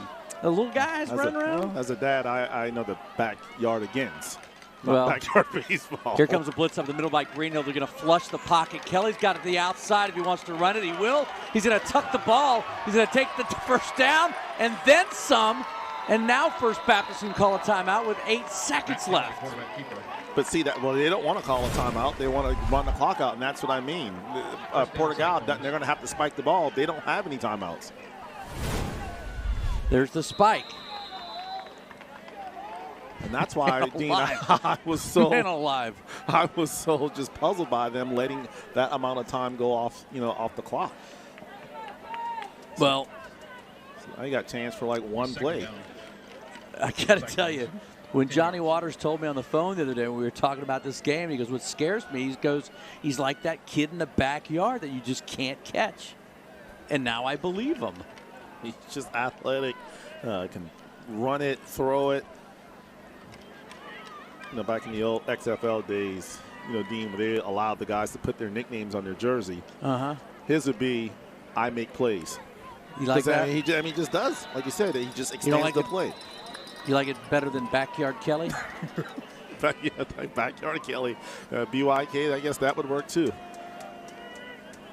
Now a flag goes down, but it doesn't even matter anymore. Simply because 2nd long, 3rd and long. This is an offense that's working right now. Well, only 5 seconds left, so you got to figure, Dean, a Hail Mary here of sort. I would cover number 11. He's going to go ahead and throw it to the outside. That ball's going to be picked off at the goal line by Sincere Brown, his 2nd interception of the game. As these teams go off to the locker room, Porter-Gaud with a surprising 21-0 lead. A defensive touchdown first by Dante Brown. And that was followed up by a short touchdown run by Coleman. And then McGregor Kellett follows it up with a short touchdown run to make it 21-0. That was 2 minutes left in the 2nd quarter. But both of those touchdowns set up by long throws from Kelly to Lafayette. One of them, one of the crazier catches that you're going to see this year. Brad Bowles makes his way across the field. Chat with Trooper Bob. Kind of hard to have anything to really complain about in that first half. Offense, defense. Yeah. They've done it all here thus far. Trooper Bob feeling pretty good right now. He's got the coach with a good-looking team right now. Bob? Yeah, absolutely. Coach, you up 3 touchdowns. How do you feel like your team's performing so far? Playing hard, playing well. We're executing things right now, but we got a whole another half football to play, so we got to keep playing hard. What have you seen something over the last 10 minutes that you want to improve on in the second half? We want to improve on tackling, always. That's it, yep. Well, Coach, thank you for your time. Good luck in the second half. There you go. There you have it, Dean. All this talk about peanut butter and jelly. I'm ready for a peanut butter sandwich with some grape jelly, but I might try one of those barbecue sandwiches too. I'll tell you what, Trooper Bob. He was the master of 4-second answers. He wants to get off the field and get ready for the second half. He's like Greg Popovich. He just 21-0. Either that or he wants to get one of those barbecue sandwiches you're talking about. Porter-Gaud leading First Baptist. You're watching Stars and Stripes Friday Night Rivals, driven by Cruise Chevrolet. Our halftime show coming up next.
Welcome to the Roper St. Francis Halftime Show. We understand that your health and those you love matter most at Roper St. Francis. Experience matters. You know who else matters? Scott Eisberg. We've got 80s music on the speakers and winter jackets on. This is a perfect time to bring in David Ayler, a big fan of 80s music himself. The Ayler Law Group, always a great sponsor, always bringing us our scholar athlete. It's got to be nice for you. Yeah, it's great. It's great to come out here. It's the first time at First Baptist. What beautiful facilities they have out there. Exciting. Can't believe the season's, well, not over because the playoffs are about to start, but at least the regular season. And yes, I do like Rocksteady. It's a great song. Look at this. Oh, and last week, we know it was 2 weeks ago we missed you because I think you were seeing Guns N' Roses or something like that. I was. Up in Charlotte. Yes. Definitely worth the trip. Absolutely. All right, so you got two schools here, very good academic schools, First Baptist, Porter-Gaud, outstanding academically. Certainly could have some front runners for the award coming from one of these schools. Yeah, we always do. We've had a lot of different athletes from all over the Lowcountry, but Porter-Gaud, they're well known obviously for their academics, and they're doing as much as they can on the sports field as well, and that's all we can ask for from all the players. At the end of the year, David, his staff, I guess I'm in on the meeting this year as well to watch some of the videos and pick the winner. How nice is it for when you hand that check and you see that money going to a good cause? Well, you're going to get to see. The hardest part is yet to come when we have to choose, because honestly, all of them deserve it. They've done so much in the classroom, outside the classroom, and on the athletic fields. But when you finally do actually hand it over to them, as you know, we did it last year. It was pretty hot in that gym that time. It's a great feeling because that's a student who's earned everything that they're receiving. Whether they want to go to school and go forward in their life, they've done so much in the 4 years that they've been here. Awesome. David Ayler from the Ayler Law Group, always our sponsor of the Scholar Athlete. Guys, we'll send it back up to you in the booth. Each week, David Ayler Law Office and Writers Law Group proud to highlight a scholar athlete from each participating school. The students selected have an opportunity to win $5,000 scholarship at the end of the season. Tonight's scholars, Parker Murphy from Porter-Gaud, a 4.6 GPA, Camp Invention STEM summer program counselor as well. And then Josh Blackstock from First Baptist, a 4.0 GPA, skis all region second team post and curve, also involved with the First Baptist Church youth group involvement. David Ayler, scholar athletes, thanks for being a part of it, Dave. Right now, First Baptist looking to get back into this game. You're watching the Roper St. Francis Halftime Show.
Welcome back to the Roper St. Francis Halftime Show. We understand that your health and those you love matter the most. At Roper St. Francis, experience matters. And tonight's trophy, as always, provided by RKO Total Graphics in downtown Charleston. RKO has been with us for a long time. Thanks so much for being a part of the team. Isn't that what Randy Orton, the wrestler? You just keep your eyes right there. Go. On San Antonio, let's take a look. Last week, Thursday night, lights, the punt return. He takes it left, right down the sideline, making guys miss. Refuses to go down. Just get off of me and just taking it to the house. No one-hand tackles there. Touchdown, I believe, for the Chargers. Now we go to Fresno. Little pass out the back, caught at the 15. He bowls his way on into the end zone. That's Clovis versus Clovis North. There you go. I mean, just lower your head, son. I like Get that. in That's a good there. tackle. I like it. But he got a touchdown, so it doesn't matter. I mean, he got in there. Worthington Kilborn out of Columbus. Quarterback Ohio. keeper. Yeah. Oh, yeah. Pushing his way into the end zone. Refused to be denied, and he gets into the end zone. Now we go to Pensacola, Florida. Oh, my goodness. Oh, gosh. Oh, gosh. Yeah. Come on. You got to make that tackle. Which folks. tackle? You got to. All those 4 tackles. or 5 missed tackles as he takes it into the end zone for a touchdown. Now we go to Springfield. The kickoff. Fumbled. Picked up. This is going to be a fumbled touchdown, again. too, man. Yeah. Everybody Every lets their time guard you down. drop the ball on It's the gonna kickoff, happen. And it's nothing but people house. forget their lanes. And he is going to take it all the way back to the end zone. Touchdown, young man. I don't know if any of those are as good as What we our saw. Lafayette. One hand grab. 21-0 Porter-Gaud over First Baptist. You're watching Stars and Strikes Friday Night Rivals, driven by Cruz Chevrolet. All right.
Welcome back to the Roper St. Francis halftime show. We understand that your health and those you love matter most.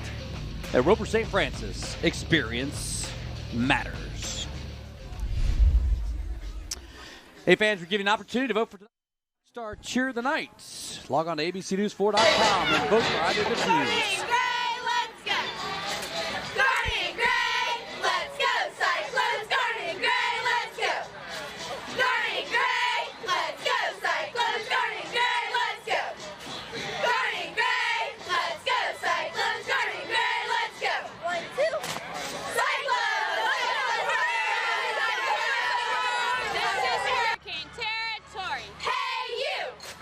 You know the story, so tell the whole wide world.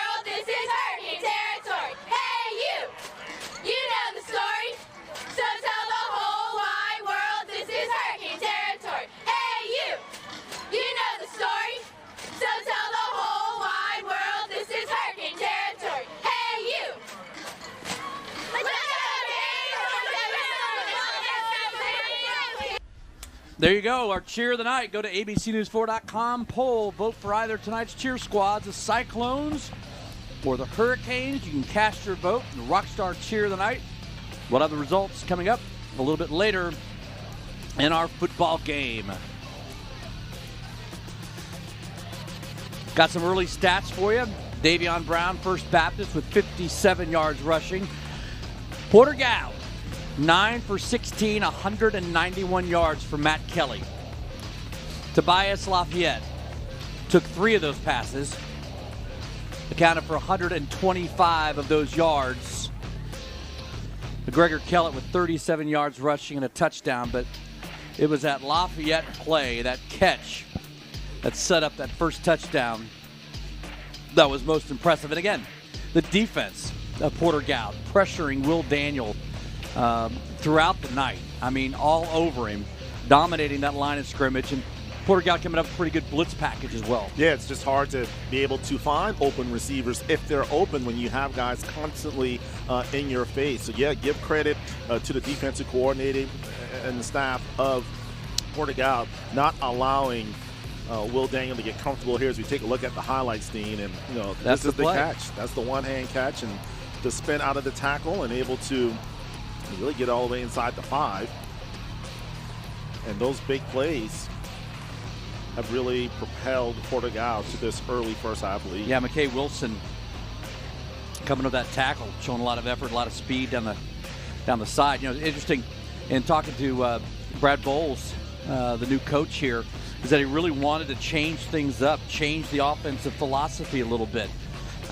Said he wanted the kids to understand they wanted to be tough and physical on the offensive side of the ball this year. And that's what they're doing there, at least in the first half. All right, as we take a look at our MUSC Youth Collaborative leaderboard tonight, Wando with the lead over James Island, Berkeley all over Cane Bay. How about that? Goose Creek and Stratford, Fort Dorchester. Joe Hall and the Green Wave and that big rivalry game. That's for a region championship with the halftime lead. Of course, we saw Fort Dorchester last week, and they look good. They did, and so I'm surprised at that halftime score. Also, Timberland leading over North Charleston at the half. Ashley Ridge and Stahl with a good one there in North Charleston. Then Philip Simmons over Burke at the half, 21-14. Stahl played Fort Dorchester really well for 3 quarters a couple of weeks ago, and that is a program, if that program ever got on track, if that program tasted success a little bit, and we're able to bring out the kids who walk down the hallways who are not playing football that should be playing football, it would be awesome to see them back in the limelight again. All right, Trooper Bob's down with Johnny Waters. Yeah, we're down here with the coach. Coach, we 21-0. We still have a lot of football left. What did you tell your team during halftime? We just calm down and play football. I think we're a little amped up with everybody out here, TV and all that. We just need to calm down and play football. We've given 2 long plays, and we didn't capitalize down here, had a hold and drive. We need to calm down and play football. There's a lot of football left. Any changes made to the second half? Yeah, we've made some adjustments that we can exploit. We just got to put them in play. Excellent. Thank you for your time, Coach. Good luck in the second half. All right, Dean. Here we're going to get ready to kick off the game here, and I don't think anyone's left yet. It's a beautiful night, so let's watch the second half of the game. Back to you guys. All right, Trooper Bob down the sidelines. 21-0 Porter-Gaud. When we come back, it's the second half kick.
Welcome back, everybody. Stars and Stripes Friday Night Rivals, driven by Cruz Chevrolet. Our final 24 minutes of the year.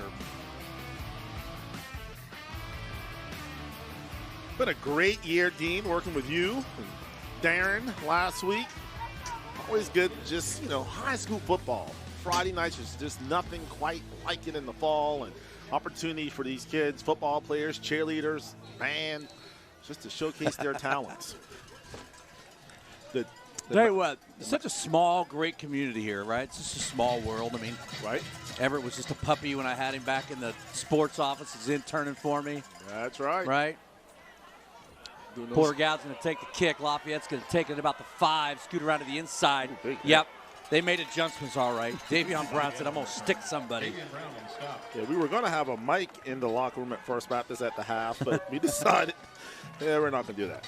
I said it in the first half. I got no doubt about that Johnny Waters is going to get this team back in this game.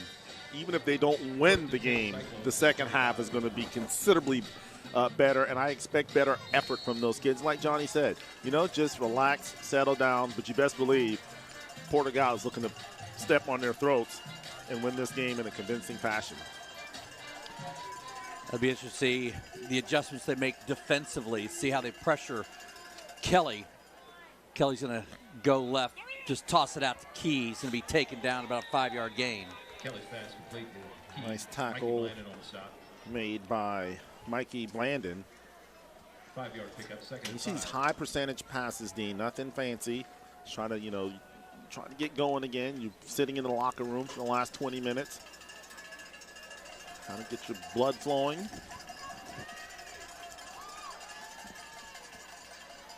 Kelly going to hand it off to the right side. Going to be short. McGregor Kellett by about a yard or so. Let's see, for First Baptist. Actually, spotted a little deeper than I thought. Ethan Guess, as well as Devin Ray on the assists. And talking about setting the tone early on, Dean. 3rd down and 4. We saw it in the first half. It seemed like Porter-Gaud must have been 10 for 10 on 3rd down conversions. Let's see. Here's their first opportunity in the second half. Let's see if the First Baptist defense can get off of the field. They might want to cover Lafayette. He's open in the slot. 3rd and 4 from 36. There's that quick pass. Let's see where they spot it. It's going to be enough for the first down. They're going to say he has forward progress. Caught it at about the 36-yard line. Look, is that Harry Gaddy? Mikey Blandon, first down. Landed on the stop. They move the chains again. Low Country Orthopedics and Sports Medicine, first down. And in addition to obviously the first down, Dean, that allows Porter-Gaud to run more time off of the clock. Nice little counter play, take it back to the left side. Devin on the carry. Amari Jenkins. Max Staples. Sophomore, haven't seen him tonight. Kelly just being patient. You have to think Porter-Gaud knows that this First Baptist offense very explosive. So we talked about, actually it's kind of flipped now, Dean. We thought that Porter-Gaud would need to shorten the game. Now First Baptist, they're the ones who are going to have to play faster. That was actually 33 Gus Debnam on the carry. My apologies to the Debnam family. Oh, yeah, Dean, I was supposed to tell you that. Number 33 is Gus Debnam. Thank you. Yeah, back to intern school for you. The AD from Porter-Gaud told me before the game, and I was looking for you to tell. I knew it was something I was supposed to tell you, Dean, is that Debnam's wearing number 33 tonight. I got a little gray hair. And I have no hair to have a gray head. So, but yeah, just so you'll know, you got it on your roster now? Yeah, I got it. Gotcha. Gus.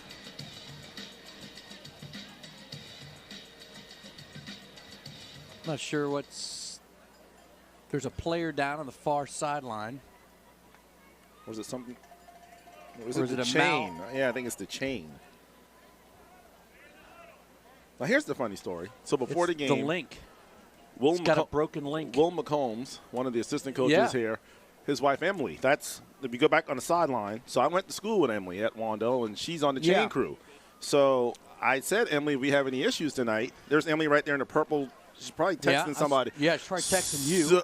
So I think I jinxed her. Because I said if something goes wrong with the chain, it's on you. And, well, we just had a malfunction. There's a lot of history on this coaching staff. I'll tell you about it in a minute. Kelly's back. He's going to roll out to the left. He's going to step-up scramble. Here comes the pressure, and he's got a lot of room to the outside. And he takes off for the first down and then some. Going to be pushed out of bounds finally at the 36-yard line. The Hurricanes had him boxed in. Man, I mean, he spun out like a cyclone on this one here. It looked like they had him bottled up and just, again, keeping his eyes up, looking for running room. And once he gets in the open field, able to pick up about 10 additional yards by making that simple in-and-out move. And the drive will continue for the Cyclones. Kelly, 25-yard gain. And I'm going to tell you right now, and I'm going to tell you because I know his dad. Yeah. Don't talk about how my son carries the football, Everett. He's doing just fine. That he is. Man. Just making plays. I got some Matt Kelly stories for you from the old days. First and 10 for the 40. Going to pitch it out to the left side. That's Kellett. Going to pick up 2 or 3. Nice tackle by Blanton again, the junior defensive end. No gain.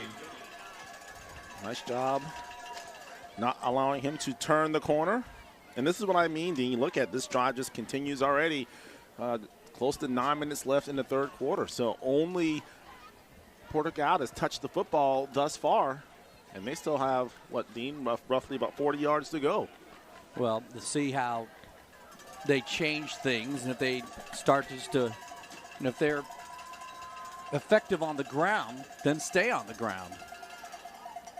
Kelly going to roll out, pressure from the backside. Doesn't matter. Kelly finds a seam. Going to pick up at about 6. Kelly, quarterback keeper. Landed on the stop. Playing in once again. I mean, it's almost if you're the offensive coaching staff for Porter-Gaud. I mean, do you really call plays, or do you just say, call plays and just just make it happen? Run around until you can find something opening, and that's what Kelly's doing. Give him credit, and it's very hard to prepare and defend that because you don't know where he's going to be. And Mr. Kelly right now just making it happen for the Cyclones. I got to tell you, Dean, between the facilities, the food, and now the music, I mean, they're getting it done here at First Baptist. Graham Haley, the athletic director, doing a phenomenal job. The guys in the book. Like some free I'm just saying. I mean, I think next. I didn't even think about that, Dean. I might need to work on that. Brad Ball's going to have a delay a game. Coach is going to be upset with that, but I'd say don't worry about it. He's been good on 3rd and 10 all night. Yeah, he's just trying to pad his stats. I mean, every time he backs up, he just makes a play happen. So let's see if Mr. Kelly can once again deliver. Once upon a time, there was a young Matt Kelly that played a travel basketball team with a young Charlie DeLongshaw. They had a lot in common. They were small, they were thin, and they didn't play a whole lot. Kelly rolling out to the right, pressure by Jenkins. He's going to keep running, and then he's going to fling it, going to be out of bounds. So a big stop for that First Kelly Baptist defense. Coverage by Sincere Brown. 4th down, 10. I'll finish up the story in a moment. But first, I want to go down to the sidelines for our David Ayler Law Office Educator Spotlight. Yeah, Dean, I'm here with the head of schools, DeBose Eggleston for Porter-Gaud. Sir, you've had a lot of success on the field tonight. It's still halftime. We've still got a long way to go, but you have other successes there at the school and other areas too, right? We've had a great start to the school year. Our volleyball team just came home with a state title, so we're very proud of those girls and the hard work they put on in this season. Our boys and girls swim teams also came home with state titles. So we've got a few more sports to go before we start up with the winter. But also a lot of success with our academic squads. Our middle school math team won the SCISA competition, and our upper school quiz bowl team as well. So the kids are up to a lot, and we've got a fall play they're putting on this weekend, which is all student run in the upper school, and looking forward to seeing that. So. All right, excellent. Well, there you have it. Thank you very much for joining us here, and good luck to you for the rest of the game there. Thanks for being here tonight. Thank you. there you have it. All right, so Porter-Gaud gets us another break. The punt mishandled, scramble in the end zone. The ball is moving around. Looks like the other Lafayette this time. Kyle Lafayette came up with the recovery. They initially called it a safety, which would not be correct. Porter-Gaud recovered in the end zone. You know, Dean, it's just been that type of night for Johnny Waters and the Hurricanes. You finally get them off the field on a third down, force the punt. I don't know. We'll see what happens here. If it's going to be a touchdown, it's recovered in the end zone by Porter-Gaud. You see at that last second, Lucas Snow kind of looked up the field, took his eyes off of the football, and that caused him to muff the punt.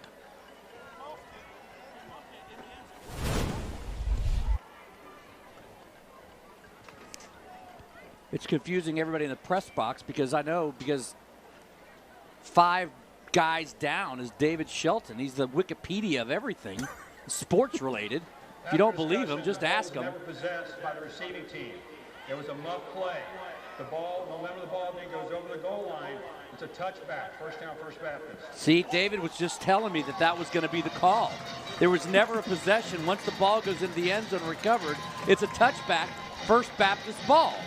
So give that man some barbecue. First Baptist, they catch a break. It looked like it was going to be a 4-touchdown deficit, but now instead, it'll be first down and 10 for. So it'd almost be better if you let him grab the ball, right? And then you tackle him in the end zone, then you get your safety in the ball back. Exactly. Kind of almost hand it to him. Here, hold this for me. While I jump on top of you.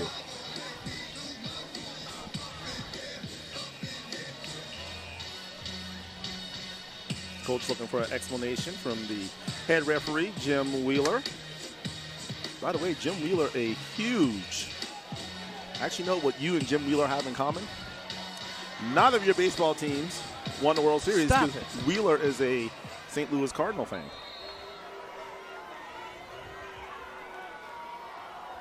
All right, here's Davion Brown taking it to the outside. Mad crush of white jerseys. And when you look at this game, Dino, you're down 3 touchdowns, 7 minutes to go. It's almost, you have to be able to put some, you almost lost the ball there. Got to put some points on the board here in the third quarter to give yourself a chance there in the fourth. So let's see if they can go on a nice little drive here and cap it off finally with some points. Got to be able to go fast as well. Correct. 24-yard line now. Daniel going to take it up the middle, going to hand it off to Brown. Nowhere to go, but those little feet are going. Big hit on the outside by J.D. Key at about the 32-yard line. Brown pops right back up. You know, he's like a weeble. They wobble. And when they fall down, they come right back up. Let me introduce myself. My name is J.D. Key with Lauren the Boom on the sideline against little 8th grader, lifting them up off the ground. Doesn't care. Doesn't care. But he hops right back up. I think they are in a great position here to run Daniel. Not on that particular play, though. Loss of 2. It just seems like all night long, Dean, just out of sync, timing's off. Again, you know, Daniel leading the low country in passing with over 2,500 yards. Can also run the football tonight. Just nothing seems to be working offensively for First Baptist. Seen the ball to Sincere Brown a couple of times. Davion Brown getting most of the work. Watch out for number 3, Lucas Snow. Johnny Waters has simply called him their little Hunter Renfro. Just all he does is catch the ball. I mean, look at this, Dean. They got one-on-one coverage with Sincere Brown. Throw it to him. There he's got him, and he didn't look. He goes the other way. Wide receiver falls down. Man, I know Lafayette is a great corner and a great athlete, but you got to give the guy a chance. Yeah, and he absolutely blew by Lafayette. Didn't have safety help. That's usually Brown. And now Brown and Lafayette are going to have a conversation. So see the lineup once again. That safety's on the left hash, but just throw a jump ball. Throw it short and let him go get it. He's got to have the time to be able to throw it deep. There it is. And there he does. And he's got Sincere Brown down the sidelines. This time it's caught at the 30. And he's fighting with a couple of guys, Lafayette and Brown. And Sincere Brown's going to keep the ball. Just listen to old coordinator Edo. Just throw it up. The guy's 6'5", got a guy 6 foot guarding him. He actually ran right by both defenders. Got to give that guy a chance. He's a special player. Nice throw from Will Daniel and a nice catch by Sincere. Big play. Ball on the ground. Daniel can't reel it in, but Lafayette does. Another turnover by this First Baptist offense. And again, I don't know if that's a zone read or what's going on, but never a clean exchange between Daniel and the running back.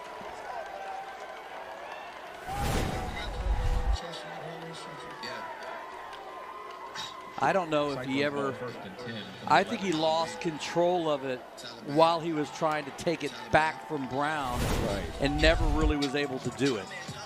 But again, back inside, close to scoring, and they can't cash in. Now it's up to the defense to make a stop, 3 and out, get the ball back into your players' hands. And if I'm PG, you just got the big stop. First Baptist is probably pressing a little bit, Dean. Throw it down the field and see if you can catch those guys sleeping. Kelly going to hand it off. Nope, he's going to keep it. He's going to run straight up the middle, pick up about 7. Mikey Blandon on the stop. Nice job. Blandon on the stop. Blandon on the stop for First Baptist. Kelly a little slow getting up, but man, very impressed with this young man tonight. Actually, I've been texting with some of my PG sources, and they say he's a great kid, great athlete, and he's showing it tonight. He's going to take it again, going to split the left side. Look at the feet, the moves. Enough to pick up a first down. Going to move the chains. Well, you know, last week, Dino, actually you weren't with us. You were back in the studio anchoring, but Darren and I had the opportunity to see the freshman from Fort Dorchester who 6'5", about 185, kind of resembles number 16 that plays up, and that's Mikey Duke's teammate. Kind of has that same look, except this kid's got an afro on his head. Not this kid here, Dean. I'm just saying, you know, just long, lanky, big arm. Kelly back, going to be a quick pass. Throws it out to the outside. Wow, Sincere Brown. He's a little angry, Dean. So he's taking out his frustrations on defense. Harry Gaddy with the catch. Gaddy with a couple touchdowns on the year. You know, Sincere is playing obviously on both sides of the ball. And it kind of reminds me of Ortre Smith when he was at Wando. Yeah. Outstanding wide receiver, but in certain situations they would put him back at safety because of his height, his athleticism, his ability to read the football, and that's what we're seeing tonight with Sincere. 2nd and 5. Ball inside. Kellett going to pick up the first down and then some. Caleb Washington on the stop. First down. Caleb Washington on the stop for the Hurricanes. When Coach Bowles took this team over, he wanted to change their philosophy. He wanted to be a tough, physical team. He made sure the kids understood that's what they were going for. They said, you know, we're going to try to run the ball. We're going to try to be balanced. Don't want to be too lopsided, but we want to be tough physically. We want to be tough mentally. And his message has been well received and is playing out right now. That ball is picked. Matt Kelly thrown off to the side. Back in the end zone for the first time tonight. Ramon Kelly got a great jump. Read Kelly's eyes. Able to get in the passing lane. Pick 6. Took it to the house. And finally, the Hurricanes are on the board. Kelly comes out of nowhere to pick it off. Throws a little bit behind the guy. Great job just reading the quarterback's eyes. Kelly kind of stared his wide receiver down. So our second defensive touchdown on the night. So unfortunately, Kelly to Kelly. But Kelly's on the other squad. Alex McGinnis, the PAT. Flags going to come down, delay a game. And you know, Dino, sometimes that's the break that you need to kind of break the seal. And we saw in the first half for Porter-Gaud getting the defensive touchdown. It's now energized the team, energized the crowd. Yep. So we might just be in for a ball game here over the rest of the second half.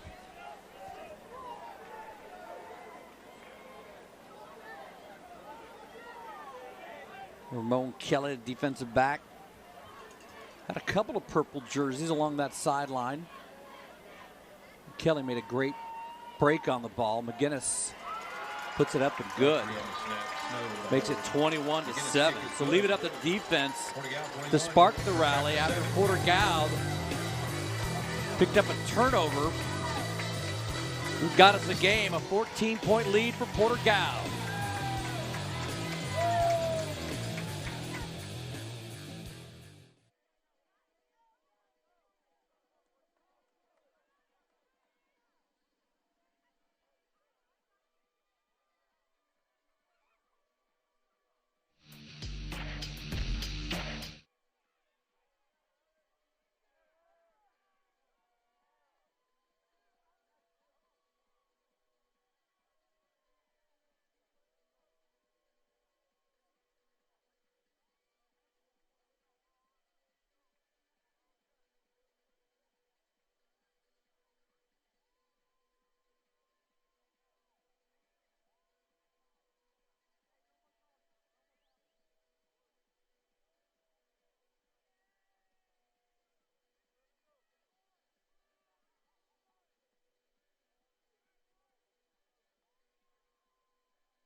Welcome back, everybody. Porter-Gaud, First Baptist. Go back to the keys of the game, right? Yep. We said for Porter-Gaud, they got to find a way to slow down the First Baptist offense. Check. They click on all cylinders. They can be a Cat 5 hurricane. They average 36 a game. Cyclones have to have a way to turn them into a tropical depression. Have not done that. For First Baptist, Lafayette going to take it about the 5. He's going to look and try to cut it back. Gets nowhere. But what we said about First Baptist, they got to contain Matt Kelly. They can win the game. Have not done that. First Baptist, and that was the key. Right now, Mr. Kelly is running wild out there. He did make that mistake that resulted in 6 points. Now let's see if Porter-Gaud can regain that momentum, or if the defensive stop re-energizes this First Baptist defense and they can get a 3-and-out. Did you ever see Matt Kelly play basketball? No. Have you ever seen him play basketball? I did not know who Matt Kelly is. I've seen Charlie. I don't know Matt. Matt Kelly. He was a point guard for Porter-Gaud last year with your boy. The point guard at Porter-Gaud last year was Josiah James. Well, you know what I'm saying. Kelly to the outside. Kelly taken down after about 8 yards. No, Josiah played wherever he wanted to. Correct. Kelly was a main contributor on that team. Played really well. Okay. Super proud of him. Because, again, you know, 7th grade, him and Chuck, bench warming buddies. He learned from watching others. Yep, and I loved watching him now. Kelly going to go back inside to kill it. Going to try to pick up the first down, not going to get it. Boy, I tell you what, nice I would stop not. By Ethan Guess. I would not get too conservative here. Yeah. All right? Because you know they say when you run that prevent offense, it just prevents you from winning. So continue doing what you've done. Prevent defense. And prevent offense, it prevents you from winning as well. So you got to keep going forward. We're never going to get that Monday Night Football gig. Kelly back now, 3rd and 2nd. Going to hand it off again to Kellett. And pressured, second effort. Wow. Not going to be enough. Yep. Kelly thinks so. Lucas Snow, because they had to get to the 35-yard line. Yeah, not going to get it. Is Porter really going to go for it here? No, they're not. So a big 3-and-out stop by this defense. First one of the night, I would have to think, for First Baptist, and Uncle Mo is now on the side of First Baptist. And what you want to do is not allow First Baptist to get a big return here. Make them drive the length of the field. Is it a fake? Oh, it is. And it's not going to be. Wow. The stop made by Ramon Kelly, who had the interception for a touchdown. And Dean, if so 3 and out. First Baptist comes back to win this game, that will be the turning point with 1:45. Porter-Gaud going for the fake. I don't think it was a fake. I think they go back and look at that again. Well, it was an easy snap. So I think he had pressure coming from the. I think he had pressure coming. No, that was definitely looked like he didn't even attempt to get a kickoff. It looked like he was determined to run. We'll ask. But regardless. And now you give First Baptist a short field. Daniel going to give it to Brown. He's going to go to the outside. Got a seam. Picks up about 7. On the stop for Porter-Gaud was Dante Brown, as well as Mr. Shakaris David. I know I've said his name at least 10 times tonight.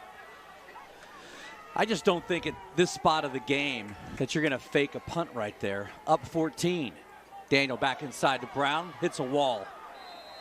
And a flag comes out late. Yeah, looked like Porter-Gaud is clapping. Was it Porter? Looked like Porter had some confusion going on their side. And that looked like it was something was going on at the top of the screen with the receiver, McKay. And then number 9 for Porter-Gaud, Leland Hills. A little jostling.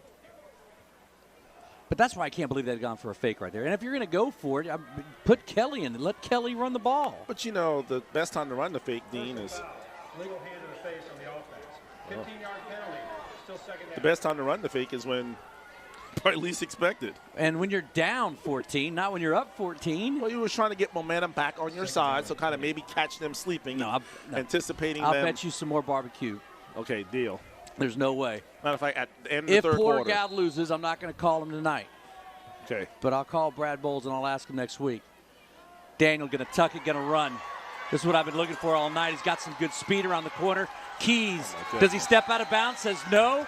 Are you kidding They me? are going to say he stepped out of bounds at about the 12-yard line. What a run by Will Daniel. We've been waiting for that all night long, Dean. We thought it would come through the air, but finally Daniel able to make a big-time play here, taking off around the end.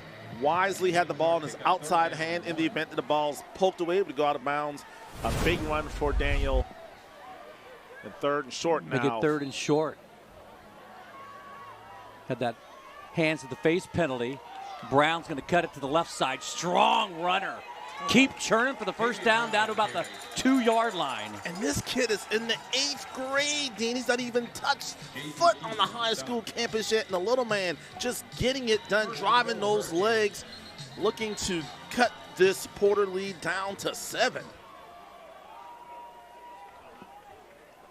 Got a 1st and goal here, Dean. Now, Dean, we've seen some issues with the handoffs between Daniel and Brown. So here, either call the handoff or call the quarterback keeper. Take out the run-pass option out. There you go. Straight up to Brown for the touchdown. And First Baptist is within a score. That's one of those situations. Great blocking, obviously, by the offensive line as he went in untouched. Nothing fancy there, just a handoff. And the Hurricanes are an extra point away from making this a 7-point game. And a blink of an eye, Alex McGinnis to make it a 7-point game.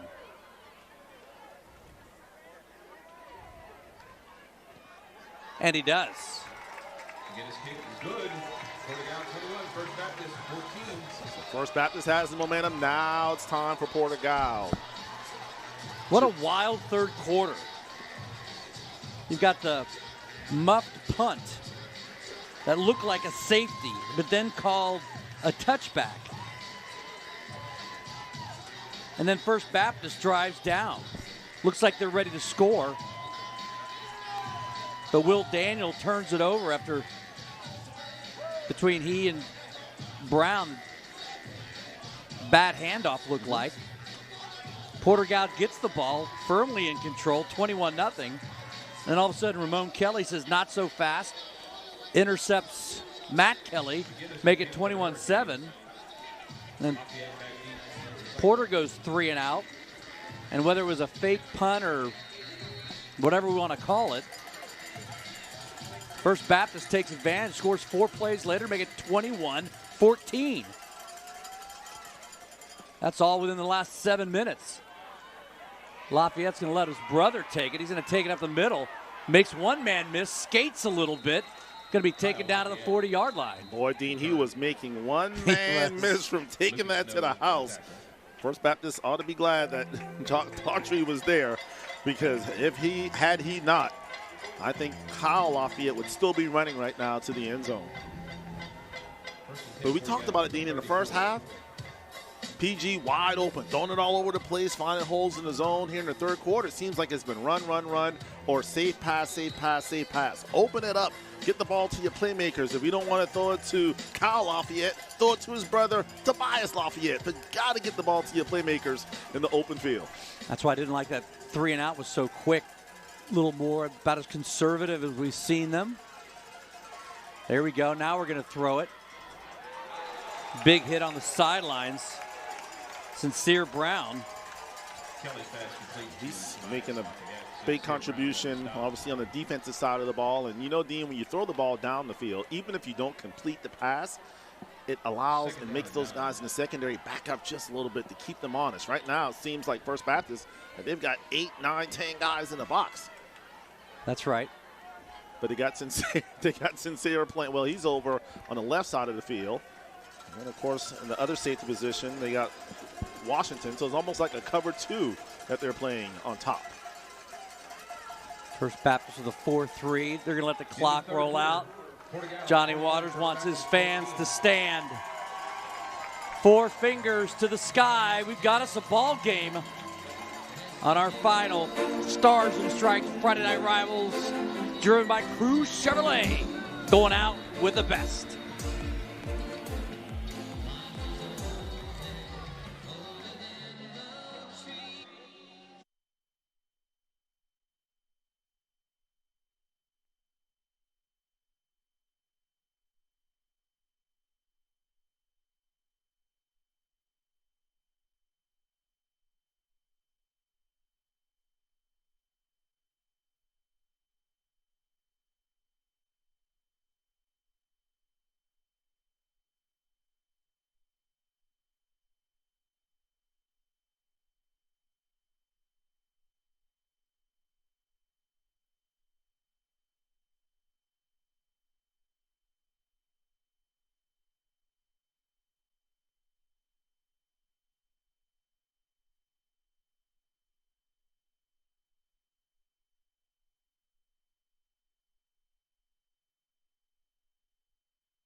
Welcome back, everybody. Our final quarter of this year's Friday Night Rivals.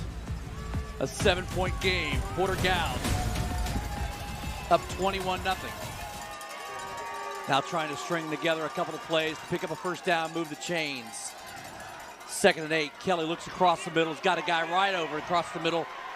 Really well done. I believe Harry Gaddy. Mikey Blandon on the stop. On the catch. They have not gone across the middle much. But it's been open the entire time, and when they have, they've been able to connect, whether it's been to Gaddy, like you just mentioned, Dino, or to one of the Lafayette. So the middle of that field is wide open. Let's see if they continue to expose it. I liked them better when they were playing fast. When Matt's outside of the pocket, scrambles left, gets the defender up in the air. But that second, that hesitation, allowed Jenkins to come for the backside. How about my man Ross Greenhill with the stop? The pursuit of Greenhill, not giving up on this play. The defense energized also. Got to credit my man, Mr. Amari Jenkins, also on the stop. And all of a sudden now this defensive unit of First Baptist, they got a little pep in their step and feeling good about themselves. Ball back to 41. First down marker on the other side of the 50, right around the 44. Kelly's got 3 receivers. He's going to keep it himself, run it up the middle. Nothing there. Greenhill is there. Jenkins is there. The whole defensive unit was there. Also, be my guest, Ethan Guest on the stop as well. And boy, a third down coming up for the Hurricanes. This was not a problem in the first half. Converted about 80% of their third down plays for first downs. Right now, Johnny Waters pacing the sidelines, wanting his defense to come up with one more stop. Ever since they've gone to that cover 2 defense, it's been a huge difference for First Baptist. Also been able to keep Kelly contained, moving outside the pocket. Here comes the rush. It's Greenhill. He's going to throw it down the field. And a wide open man is Harry Gaddy at the 10-yard line, down to the 5. Matt Kelly with Greenhill in his face. Washington and Brown on the stop. Once again, just extend the play, make something happen. Find this guy. Somebody just broke coverage. And that's why you have to always stay with your guys. He's wide open. Somebody got a little greedy. Actually looked like it was Washington trying to sneak up to make the big play. And give credit to Harry Gaddy. Matt Kelly. Pressure. Knew he was going to get popped by Greenhill. I mean, that man, now I think about it, Dino, he's kind of looking like, now obviously I know he has better character than these guys. Who we got now? Like Johnny Manziel, just out there just playing in the yard, you know, just throwing it around. They're going to hand it off in the middle. Is it going to be enough? Tough from our angle. Nope, going to be down at the 1-yard line is McGregor Kellett. Mickey Blanton there to stop him from punching it in. But you know what I mean, Dino? I mean, he's just out there playing, just having fun, like in the backyard. That's what Johnny Football used to do. Come on, Dino. He's got better character than obviously Johnny Football, but that's what he did at Texas A&M. Am I wrong? We can't go like somebody else. Like, can we go like Lamar Jackson or somebody? Okay, let's go Lamar Jackson. Let's go Lamar Jackson. Why do we got to go Johnny Football? Next thing we say like Baker Mayfield, second and goal from about the 3. That was my second guess. Kill it again. Got to be stopped. Did they tackle him into the end zone? That's one of those situations when you come from behind, Dino. Landon on the stop as well as Devin Ray. Always want to pull those guys back away from the goal line, not kind of push them forward. It's tough to see it from our angle, but they look to say it's about 3rd and goal from about the 2. Yeah. If it's me, I got to keep it in the hands of the quarterback, Matt Kelly. Nope, going to go right back. They're going to be a push from the backside. Porter-Gaud says touchdown. Now the officials agree. And what an answer by the Porter-Gaud offense. All the momentum on the side of First Baptist. The defense is hyped. They're ready to make a big play. And give credit to the Cyclone offense. They calmly marched the ball right down the face of First Baptist. Of course, the big play coming on 3rd down and able to punch it in to extend that lead back to 13. They started at the 38-yard line. And then after a sack, it was 2nd and 16 at the 41. And then the big pass play on 3rd and 14, Kelly to Gaddy. That PAT is good. Make it 28-14. So Porter-Gaud behind the arm of Matt Kelly. The hands of Gaddy. And the legs of Kelly. Make it 28-14.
There you have it, our Rockstar Cheer of the Night winner, First Baptist. Congratulations to them, and thanks to everyone who participated in our Rockstar Cheer of the Night. Loved having you being part of our broadcast this year. Friday Night Rivals. And right now, Porter-Gaud's defense needs to come up with a big stop. Davion Brown get a big run here. Take it out to about the 44-yard line. No, Dino, as I watch Davion Brown run, I think the one thing that really impresses me is for him being as young as he is, I'm assuming 13 or 14, his leg strength and his ability to run and just kind of keep those legs running. You normally don't see that in 13-year-olds, but what a very impressive young man. I don't know if you can tell from up here, but if you just look at his thighs, right? Yeah, he's... Right. Man. Johnny Waters going to keep his job for at least another 3 years, right? 4 years? 4 years after this. Will Daniel hand it off inside. There goes Brown. Stopped at the line of scrimmage. Brown will carry. The one thing that, as I'm sure Coach Waters and his offensive staff, that guy does a great job of running between the tackles. Slack on the stop. So we have an injured player down. Looks like that's J.D. Key. Oh. Maybe cramping. Well, I got to tell you, man, we've got top-notch production crew. Every guy back there really good. Let's see what they say our play of the game is. Phew. What to say? If they picked I was any just other hoping, thing, man. they would have been fired. That's why. Tobias Lafayette with a one-handed shaft. I don't know if we can fire the last game. That's a good Nick. Good call, kid. So look like that's why you're back there. Like J.D. Key's up and running off. Clearly he got a splash of pickle juice. He probably just had a cramp. You know, get the Lafayette with our stars and strikes. Getaway play of the game. Could be a couple more big plays coming here if First Baptist can convert. Daniel back, he's got all day. There's the spot right there across to McKay. McKay's got the quick feet. Takes it down to the 38-yard line. Austin Pritchett with the touchdown-saving tackle. Nice job. Let's take a look at the end zone shot here. Will Daniel able to get his feet set, no pressure, step into the throw, and now we see why he's thrown for over 2,500 yards on the season. And there's a penalty flag, Dean, on the play. Holding on the defense. That penalty declined. Play results in a first down, Hurricanes. In the pass, or the flag, I should say. The penalty declined. Holding in the secondary. So the play will stand and the drive will continue for the First Baptist Hurricanes. Big first down. They've got to move fast. They've got to play fast. Got a little jumpy in the backfield. Looked like actually McKay Wilson, maybe, Dean? Dead ball. False start offense. 5-yard penalty. I saw a couple on the top side just flinch a bit.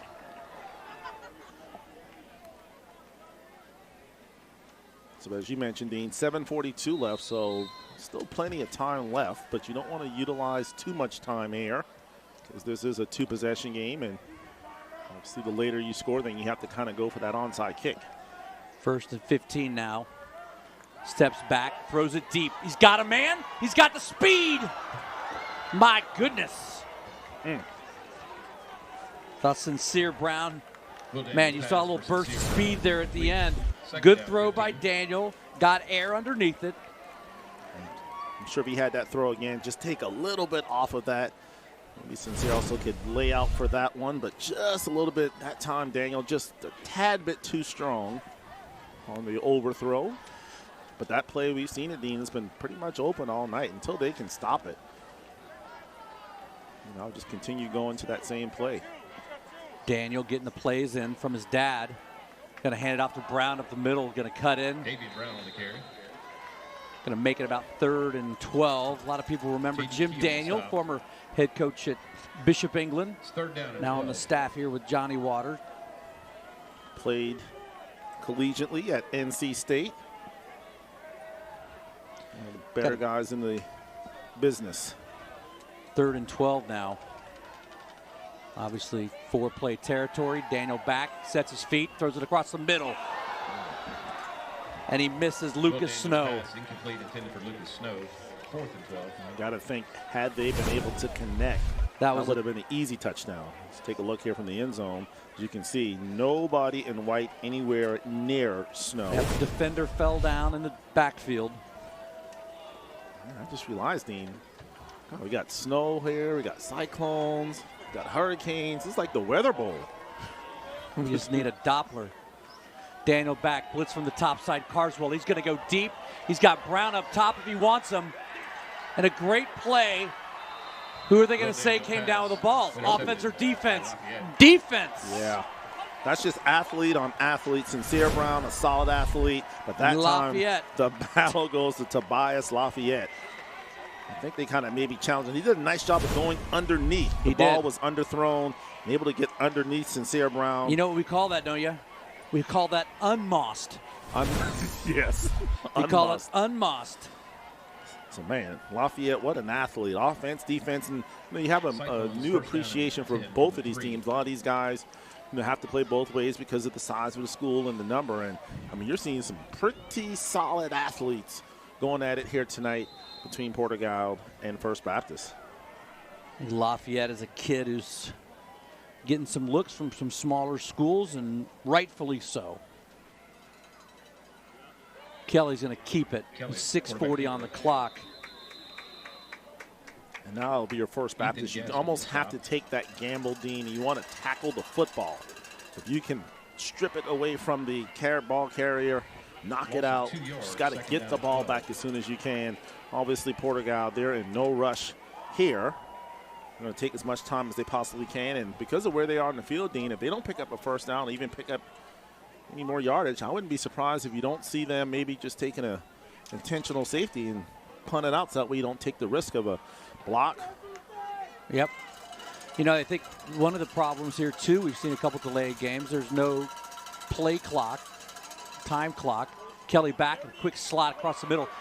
Middle back open again for Gaddy. Going to be short of the first down, but gets him out of the end zone. And that shows you the confidence that they have in Kelly to be able to be that deep in his territory. He knew and no exactly fair. where he was going to. Exactly. It was a snap. It was a step. You know, and the other thing, too, and this is certainly, Johnny Waters probably wouldn't like me saying this, but I've known him long enough to know he won't hurt me for a long time. Porter-Gaud really had a little more to play for tonight, and they were battling for a better seed.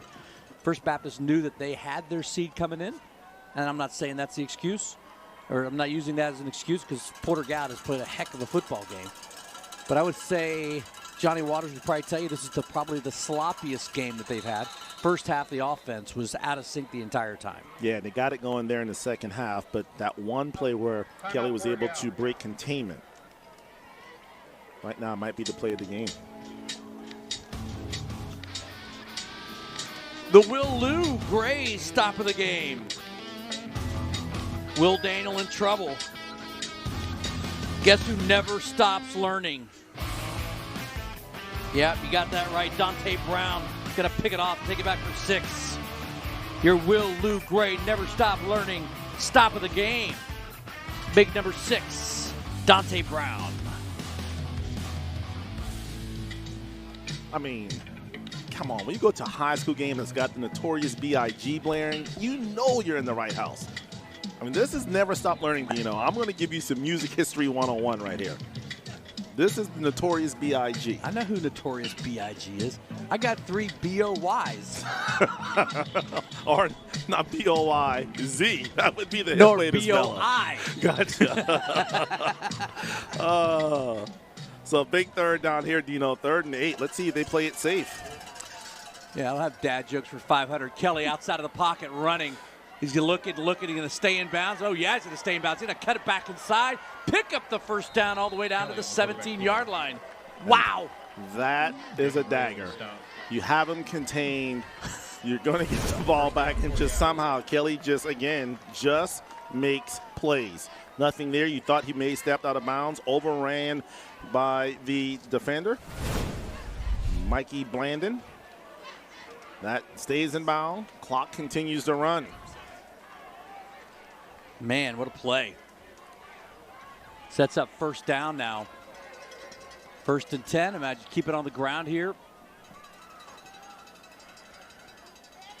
Kelly's going to keep it. Going to go straight up the middle.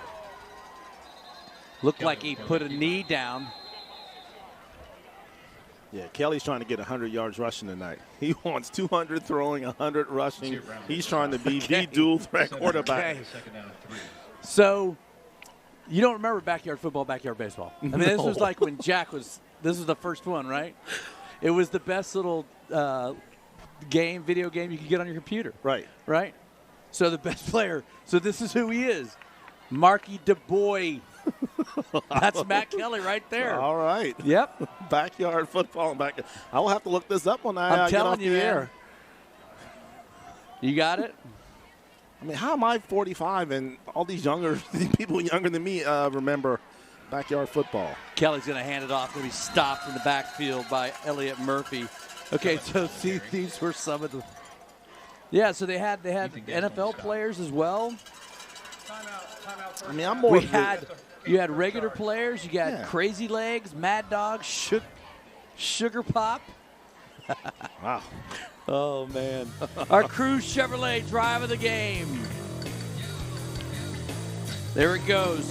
Whether it's a fake punt or he wasn't sure if he wanted to just kick it or not. And then Will Daniels going to tuck it. Run to the outside. Steps out of bounds a little earlier. Yeah, look at the little guy go. Man, good looking running back. Just an 8th grader going to finish it off with a touchdown. That's our Cruise Chevrolet. You got a friend in the car business. Yeah, see, I'm more of the Tecmo Bowl era, you know? Yes. The Barry Sanders going to the top. You ran the blitz play. You know, that's my era, Dino. I got you. In all seriousness, too, man, big thanks to Cruise Chevrolet being a part of our team. Robert Cruz, 3rd and 5. Just tremendous in our community. Ken French, never met a guy I didn't love Ken French. Big pop on the outside, but man, just keep driving, Harry Gaddy. Harry Gaddy on the reception. Vaughn Washington and the little man, Davion See, Brown. they're going to go ahead and stop him a little bit short. Got a player down.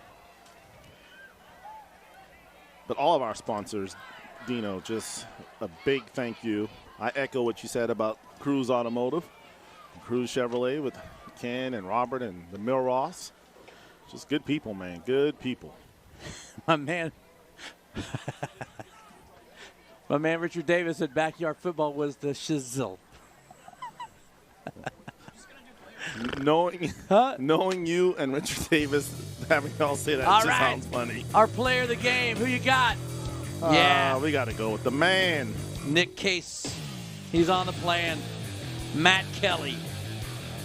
The Harry Gaddy.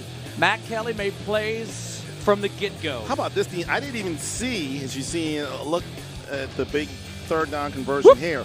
But back to that throw on 3rd down with the where he broke containment. I didn't see. He got crushed after he threw that. I told you, Greenhill pressured him all the way. Right, but pressure, he knew he was going to get hit, and then he drilled him. Well, pressure and getting crushed. I mean, he got a helmet right to the chest. I mean, that guy, Matt Kelly, that man's tough. I He's a hope you football listen player. to your wife better than you listen to me. I was concentrating on the play, man. You Let's want to take a watch look it at again? Yeah. So you see, I just know. keep your eye. Here comes Greenhill around the backside, chasing him down. No, that's Right there here. it is. Bam! I mean, his head didn't snap back, but I mean, the guy's tough. His head didn't snap back. The guy's tough. I mean, Kelly, man. I know. I mean, he is no joke. I know. See, you don't even know why I said that. That he's no joke? Because that's the name of the song. Oh, I wasn't ain't no listening to joke. music. And see, I'm telling you, Dean, I'm trying to help you out, man. You got to stick Who with me. sings this? Like J. Cole?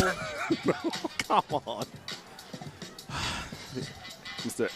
Listen, Eric being let me tell you something. Early in the rock game, him. you said, I like this Matt Kelly and all, but he kind of holds the ball loose out there. But you know what? I think that's what makes him.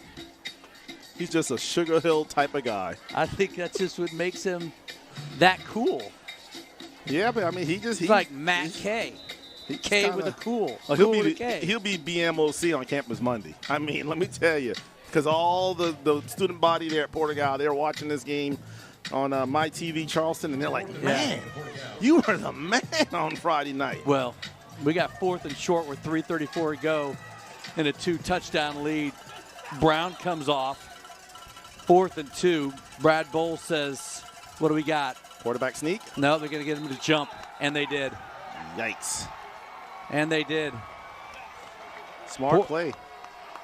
Porter-Gaud. Encroachment. Defense. 5-yard penalty. Great play. Kelly on shotgun. Rushes under the center. He gives a hard count and gets the guys in purple to jump. Yeah, that's the one thing, just that discipline, and you have to watch that football and not respond to the cadence. So a new set of downs for the Cyclones. Kelly in the backfield, going to take it again, go across the left side, going to pick up about 9 on the play. And a smart play by him, Dean, to stay in bounds, not go out of bounds, keep that clock running. Coming up December the 7th, it's Championship Saturday. You can join us on My TV Charleston. It all begins at 12 o'clock. 1st and 10 for the Cyclones. The 5A state championship game. And then at 3 o'clock, the 3A game. And then at 6:30, join us for the 4A game. It is all day football from Williams-Brice Stadium. You can catch it all on My TV Charleston. 3:05 left, letting the clock run down. Hand it back off to Kellett again. Going to take it inside, pick up maybe a gain of 2 on the yard or on the gain. Blandon there with the stop. And this is where you can't allow your emotions to kind of take over a rivalry game. I'm sure the kids from First Baptist a little frustrated by their performance tonight. I don't see the score right now, but you just play hard, keep everything intact. You don't want to put yourself in danger of possibly not being available or eligible for the playoffs next week. I'll tell you what I would not want to do next week. I would not want to play First Baptist next week. I wouldn't want to be in First Baptist practice next week. So I got a feeling Coach Waters will have a wake-up call for them. Takes it back around the left side. McGregor Kellett, senior. Done a lot of hauling tonight for that offense when they needed yardage. Needed that clock to tick. That's who they gave the ball to. In all seriousness, Dean, very impressed with both of these teams. I know Hammond appears to be the big dog in Skeeza, but no, Hammond is the big dog in Skeeza. These two teams, definitely two solid football teams. Ball's marked at the 45. Give it back to Kellett again. He'll wait for a hole, pick up about 3 to make it 4th and 5. You have to love the patience of running back Kellett. Mr. McGregor Kellett. Just didn't want to get up in the hole too soon, so just allowed the play to develop and plant that foot and turn upfield. So if I'm not mistaken, I think David Shelton said the playoff bracket should come out, I guess, whenever David tomorrow. Shelton says they come out, they'll come out. I think it'll be tomorrow morning. Make sure you follow David Shelton on Twitter. I think some big news might be coming down here in the next probably 12 hours or so. So, of course, David Shelton will break it first.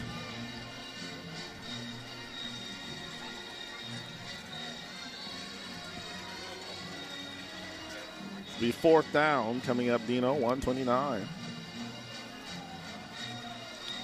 4th down and 4. Yep. Lucas Snow back deep for the Hurricanes. Now we'll go ahead and punt the ball.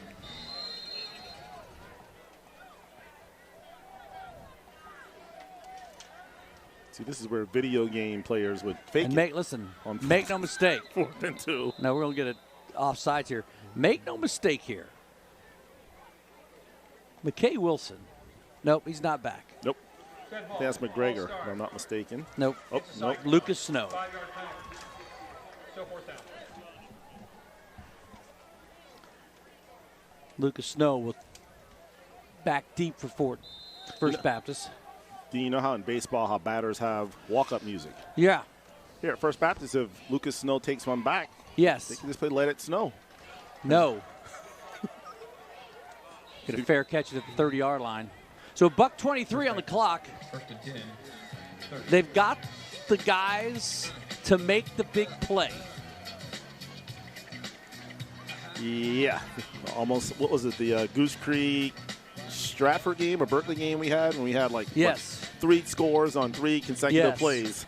Yes, this would be a good time for First Baptist. It was bang, bang, bang. Yeah, maybe to find Sincere Brown streaking down the sideline in a hurry. And they have the alignment to do that right now because he's got 5 receivers. He's going to step into this one and launch it. It's 1-on-4, and that's Lafayette's going to put an end to this game with the interception at the 30-yard line.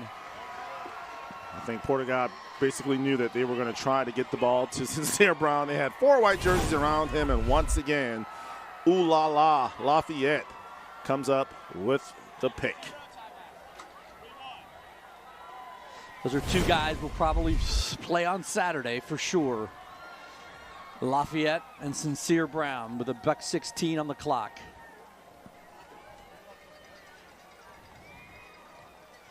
And a big win for Porter-Gaud tonight to get back to 500.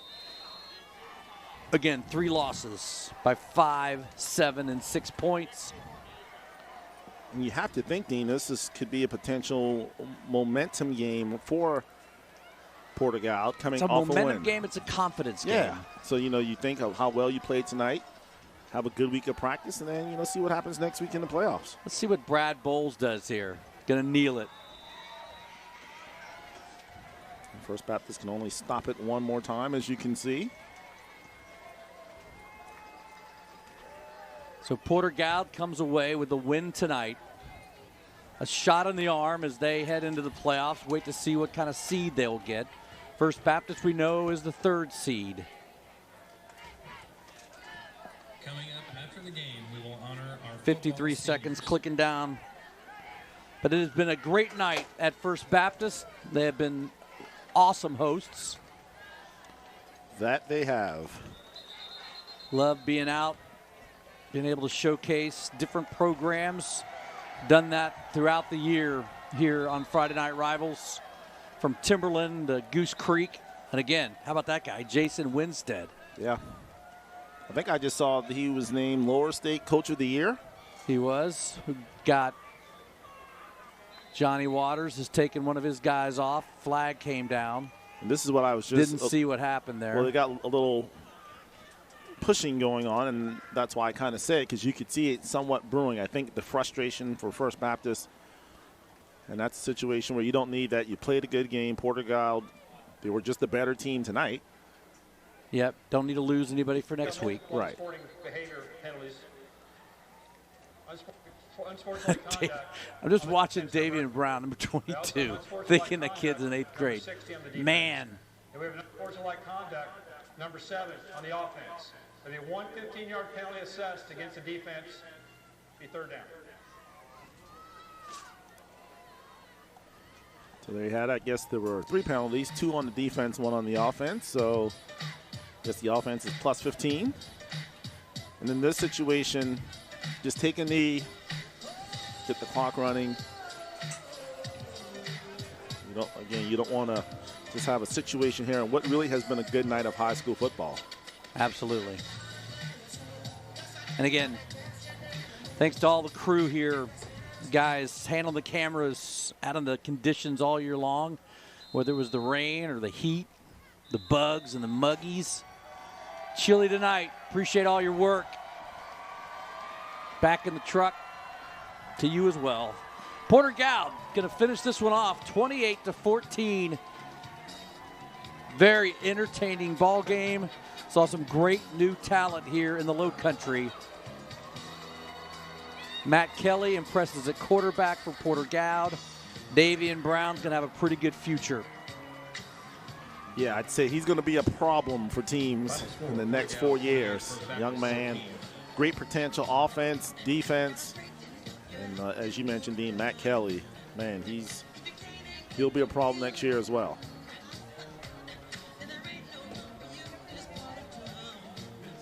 See the Got to think Tobias Lafayette's probably going to make some noise somewhere along the way. So as we head into the playoffs, Porter-Gaud walks away with a 28-14 win. We're back with our post-game show right after this.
Final score from First Baptist here on James Island. Porter-Gaud 28, First Baptist 14.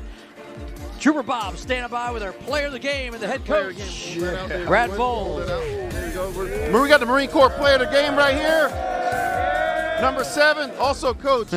You were able to hold the other team to 14 throughout the whole game. How proud are you? I'm extremely proud. I didn't hold them to 14. They held them to 14. They scored the points. It's about our team. It's about our players. And that's what it's always about. It's a great place with a bunch of great kids. During practice this week, is there anything that you stressed? There's one point that you stressed that you wanted them to come out and play this hard. We had to play physical football for 4 quarters, and we did. Excellent, Coach. Congratulations. I have a trophy presentation for you. The Stars and Stripes Friday Night Rivals. There you go. Congratulations. Love it. Right? That's a guy who knows, right? It's my team. He didn't even grab the trophy. That's the ultimate team player. Congratulations, Coach Bowles. Got it done on this Stars and Stripes Friday Night Rivals, driven by Cruise Chevrolet. Thanks to all of our sponsors, David Ayler Law Offices, Spinks, RKO, Roper St. Francis, the Marines, Will Lou Gray, SYNOVUS, Rockstar Cheer, MUSC Low Country Orthopedics and Sports Medicine. All you guys, rock stars. For Darren Goldwater, who's not here. For my man E-Dog, I'm Dean Stevens. Thanks for joining us for another great year of Friday Night Rivals. Later tonight, it's ABC News 411 Friday Night Rivals. Complete rundown of the scores from around the Low Country. We'll see you next year. Stars and Stripes Friday Night Rivals, driven by Cruise Chevrolet.